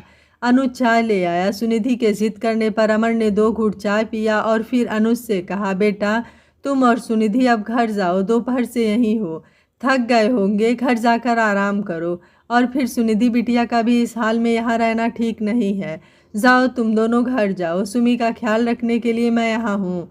ठीक है अंकल, किसी भी चीज़ की ज़रूरत हो तो आप मुझे फ़ोन कर देना, मैं तुरंत आ जाऊँगा। ये मेरा फ़ोन रखिए आप। अनुज ने अपना दूसरा छोटा फ़ोन उन्हें देकर कहा, रात में मैं और अनुज आपके लिए खाना लेकर आ रहे हैं, अपना ख्याल रखिएगा, सुनिधि ने कहा। अरे नहीं बेटा, मुझे भूख नहीं है, अमर ने कहा। वो सब मैं जान रही हूँ, आप आंटी का ख्याल रखिएगा, हम लोग आते हैं, सुनिधि ने कहा। अमर ने सुना तो उसकी आंखों में नमी उतर आई और उसने सुनिधि को अपने पास बुलाकर सीने से लगाते हुए कहा, भगवान तुम्हें खुश रखे, तुम दोनों बच्चों पर कभी कोई आँच न आए। सुनिधि और अनुज मुस्कुराए और अमर से अपना ध्यान रखने को बोलकर चले गए। डॉक्टर से परमिशन लेकर अमी सुमी को देखने आईसीयू में आया। सुमी बेहोश लेटी थी। उसकी हालत देखकर अमर को बहुत दुख हुआ। वह उसके पास पड़ी कुर्सी पर आराम से बैठ गया और सुमी का हाथ अपने हाथ में लेकर कहने लगा, मुझे माफ़ कर दो सुमी, मैंने तुम्हारी बात का भरोसा नहीं किया। अपने बच्चों को समझने में मुझसे बहुत बड़ी गलती हो गई सुमी, गलती हो गई। उन्होंने बहुत बुरा किया। शायद मेरी परवरिश में ही कोई खोट रहा होगा जो आज उनके मन में मुझे लेकर इतनी नफरत भर चुकी है। उनकी नफरत ने आज तुम्हें किन हालातों में ला दिया, इसके लिए मैं उन्हें कभी माफ़ नहीं करूँगा सुमी, कभी नहीं। जिंदगी में कभी ना हारने वाला अमरनाथ आज अपने बच्चों से हार गया। सुमी अपने बच्चों से हार गया। तकलीफ के आंसू अमर की आंखों से गिरकर सुमी का हाथ भिगोने लगे, लेकिन सुमी बेसुध पड़ी थी। सुमी की हालत में कोई सुधार नहीं था। नर्स के कहने पर अमर बाहर आकर बैठ गया। शाम होने लगी। अमर वहीं बेंच पर बैठे बैठे सो गया। अनुज खाना लेकर आया था। सुनिधि की तबीयत खराब होने से अनुज उसे ओल्ड एज होम ही छोड़ कर आया। उसका ख्याल रखने के लिए बस 2 नौकर थे, बाकी सारे लोग अपने अपने घर जा चुके थे। अनुज ने अमर को जगाया और खाना खिलाया। काफ़ी देर तक अनुज उनके साथ बैठा रहा और फिर अमर के कहने पर वापस ओल्ड एज होम चला आया। अमर वहीं बेंच पर लेट गया। सुबह आंख खुली तो डॉक्टर से सुमी के बारे में पूछा। डॉक्टर ने मुस्कुरा कर कहा, उन्हें कल रात ही होश आया था, बस आप सो रहे थे इसलिए जगाया नहीं। आप जाकर मिल सकते हैं। अमर की खुशी का कोई ठिकाना नहीं था। वह तुरंत आईसीयू में आया। सुमी को देखकर उसके चेहरे पर मुस्कान आ गई थी। वह उसके पास आकर बैठा और उसका हाथ थाम कर कहा, अब कैसी तबीयत है सुमी? ठीक है, सुमी ने कहा। ईश्वर का लाख लाख शुक्र है तुम्हें कुछ नहीं हुआ। मुझे माफ़ कर दो सुमी, मैंने तुम्हारी बात का भरोसा नहीं किया और तुम मेरे बेटों की साजिश का शिकार हो गई। मैं उन्हें कभी माफ़ नहीं करूँगा सुमी, कभी नहीं। वो लोग कभी खुश नहीं रहेंगे। अमर ने नफरत से कहा। ऐसा मत कहो अमर। नहीं सुमी, मैंने आज तक उनकी हर गलती को माफ़ किया, लेकिन अब नहीं। उन्होंने नफरत की हद पार कर दी। इस बार मुझे मारने तक को तैयार हो गए। अमर ने दुख के साथ कहा। अमर, उन्होंने जो किया उसके लिए उन्हें शायद भगवान भी माफ़ ना करे, लेकिन तुम कर देना, क्योंकि माँ बाप की बद्दुआ बहुत बुरी होती है, सुमी ने कहा। सर, इनकी दवाइयों का टाइम हो गया है, नर्स ने आकर कहा तो अमर ने दवाइयों का ट्रे लाकर कहा, मैं दे देता हूँ। अमर सुमी का काफ़ी ख्याल रख रहा था। उसे दवा देना, खाना खिलाना, उसका ख्याल रखना सब वो अकेले ही कर रहा था और ये सब देखकर अनुज सुनिधि को बहुत अच्छा लग रहा था। 2 दिन बाद सुमी को डॉक्टर ने घर जाने की परमिशन दे दी। डॉक्टर जब डिस्चार्ज फाइल बना रहा था तो सुमी ने उससे कहा, मेरी जान बचाने के लिए शुक्रिया डॉक्टर। शुक्रिया मुझे नहीं बल्कि अपने पति से कहिए, जिन्होंने दिन रात आपकी इतनी सेवा की और आपको पहले जैसा बना दिया। हमने तो आपकी जान बचाई है, लेकिन आपका ख्याल रखने में उन्हीं का हाथ है। आप बहुत किस्मत वाली हैं। इस उम्र में जहां हम सफ़र साथ छोड़ देते हैं, वहीं ये आपके पति हर वक्त आपके साथ रहें। मैंने दवा लिख दी है, कोई भी परेशानी हो तो आप आकर मिल लेना। Take care. कहकर डॉक्टर चला गया, लेकिन पीछे छोड़ गया हैरान सुमी को। अमर के लिए उसके मन में प्यार और इज्जत और बढ़ चुकी थी। अनुज ने हॉस्पिटल का सारा बिल चुकाया और सबके साथ ओल्ड एज होम चला आया। अगले दिन अमर ने अनुज से हमेशा के लिए वहां से जाने की बात कही तो अनुज ने कहा, क्यों अंकल, क्या अभी आपका घर नहीं है? ऐसी बात नहीं है अनुज, इस शहर से अब मैं भर चुका हूँ। साथ ही यहाँ रहूँगा तो अपने बच्चों का किया भूल नहीं पाऊंगा। सुमी को भी एक सहारे की ज़रूरत है और उसे क्या बल्कि मुझे भी, इसलिए मैं सुमी को अपने साथ लेकर जा रहा हूँ, अमर ने कहा। लेकिन आप कहाँ जाएंगे अंकल? सुनिधि ने बेचैन होकर कहा। भूल गए मेरा गाँव, वहाँ का घर, वहाँ अब भी हमारे रहने के लिए जगह है। एक बार फिर सब शुरू से शुरू करेंगे, अमर ने मुस्कुरा कर कहा। लेकिन अंकल, अनुज ने कहना चाहा तो अमर ने उसके दोनों हाथों को थाम कर कहा, तुम दोनों ने मेरे लिए बहुत कुछ किया है बेटा। तुम्हें देने के लिए मेरे पास सिर्फ आशीर्वाद है। हमेशा खुश रहो। लेकिन मुझे आपसे कुछ चाहिए, सुनिधि ने कहा। बताओ क्या चाहिए, अमर ने कहा। आप और सुमी आंटी शादी कर लीजिए। आपने कहा ना कि उन्हें सहारे की ज़रूरत है, तो एक औरत की ज़िंदगी में पति से बड़ा हमदर्द कोई नहीं होता। बस इतनी सी बात मान लीजिए हम लोगों की। आप दोनों का प्यार पवित्र है और हमेशा पवित्र ही रहेगा, सुनिधि ने कहा तो अमर ने उसे सीने से लगाते हुए कहा, पगली, हम लोग ज़रूर आएंगे तुमसे मिलने, जब ये नन्ही सी जान इस दुनिया में आएगी। अपना ख्याल रखना और खूब पौष्टिक खाना खाना।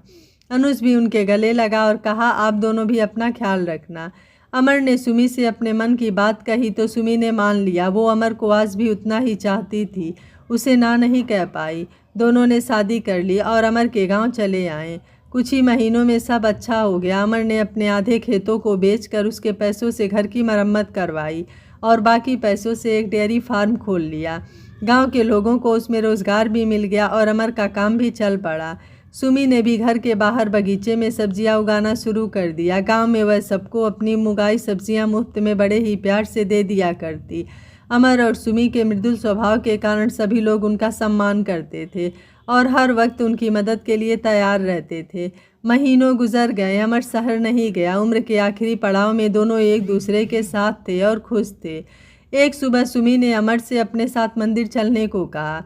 उसने मंदिर के बाहर बैठने वाले भूखों लोगों के लिए घर में खाना बनाया और लेकर मंदिर चली आई। दर्शन करने के बाद अमर और सुमी दोनों सीढ़ियों पर बैठे उन गरीबों को खाने के पैकेट दे रहे थे। जैसे ही अगला पैकेट देने के लिए अमर ने हाथ उठाया, उसकी आंखें हैरानी से फैल गई। सामने विकास बैठा था, फटे हाल आंखें, खाली मुंह चिपका हुआ और शरीर बेजान। पास ही में रवि बैठा था। अमर को वहां देख विकास ने भरे हुए स्वर में कहा, पापा आप यहाँ।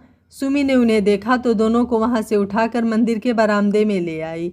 अमर भी उनके साथ चला आया। सुमी ने उन्हें खाने को दिया तो दोनों खाने पर ऐसे टूट पड़े। उन्हें खाता देखकर लग रहा था जैसे वे लोग काफ़ी दिनों से भूखे हैं। अमर ने देखा तो उनकी आंखों में आंसू भर आए। सुमी ने दोनों से इस हालत के बारे में पूछा तो विकास ने बताया कि कैसे उसके साले निवास ने धोखे से सारा पैसा और जायदाद हड़प लिया। उनकी कंगाली देखकर पत्नियां अपने अपने बच्चों को लेकर चली गई। घर, नौकरी, पैसा, रुतबा सब चला गया और दोनों दर दर की ठोकरें खाते यहाँ वहाँ भटकते रहे। उनकी कहानी सुन सुमी को उन पर दया आ गई। उसने अमर से कहा कि वह उन्हें अपने साथ रख ले। अमर ने कुछ नहीं कहा और वहाँ से चला गया। सुमी दोनों को घर ले आई, दोनों को रहने को जगह और खाने को दिया। दोनों लड़के अपने किए पर बहुत शर्मिंदा थे।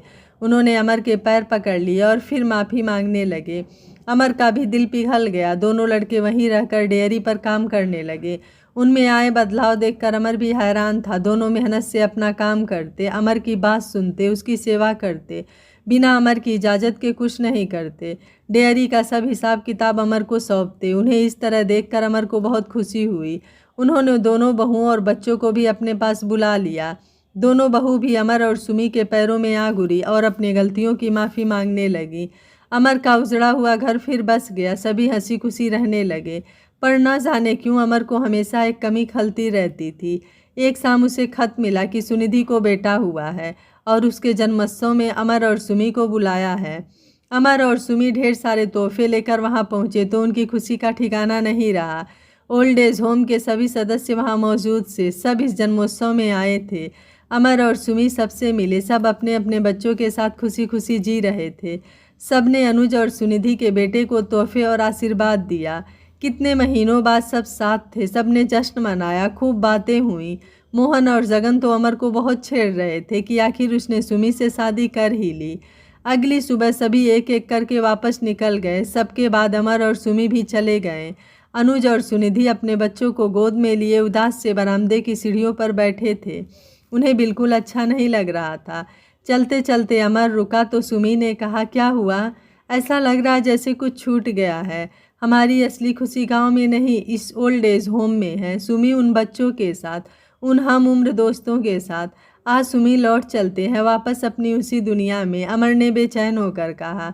चलो। सुमी ने मुस्कुराते हुए अपना हाथ उमर की ओर बढ़ा दिया और दोनों वापस लौट आए। उन्हें देखते ही अनुज और सुनिधि के चेहरे की मुस्कान लौट आई। अमर और सुमी उनके पास चले आए। कुछ देर बाद देखते हैं कि एक एक करके बाकी सभी सदस्य भी लौट आए। अनुज और सुनिधि खुश भी थे और हैरान भी। तुम सब लोग वापस क्यों चले आए? अमर ने कहा। अब हम सब यहीं रहेंगे साथ साथ, जगन ने मुस्कुराते हुए कहा। हाँ भाई अमर, क्योंकि जिंदगी का असली सुख अपनों के साथ है, मोहन ने कहा। सभी मुस्कुरा उठे। अनुज गेट के पास आया और ओल्ड एज होम का बोर्ड हटाकर फेंक दिया, क्योंकि ये घर अब घर था, वृद्धा आश्रम नहीं। यह कहानी आपको कैसी लगी आप मुझे अपनी राय कमेंट बॉक्स में ज़रूर दीजिएगा। वीडियो पसंद आया है तो वीडियो को लाइक शेयर एंड चैनल को सब्सक्राइब कर लीजिएगा। Thank you for watching. मिलते हैं अगली कहानी में।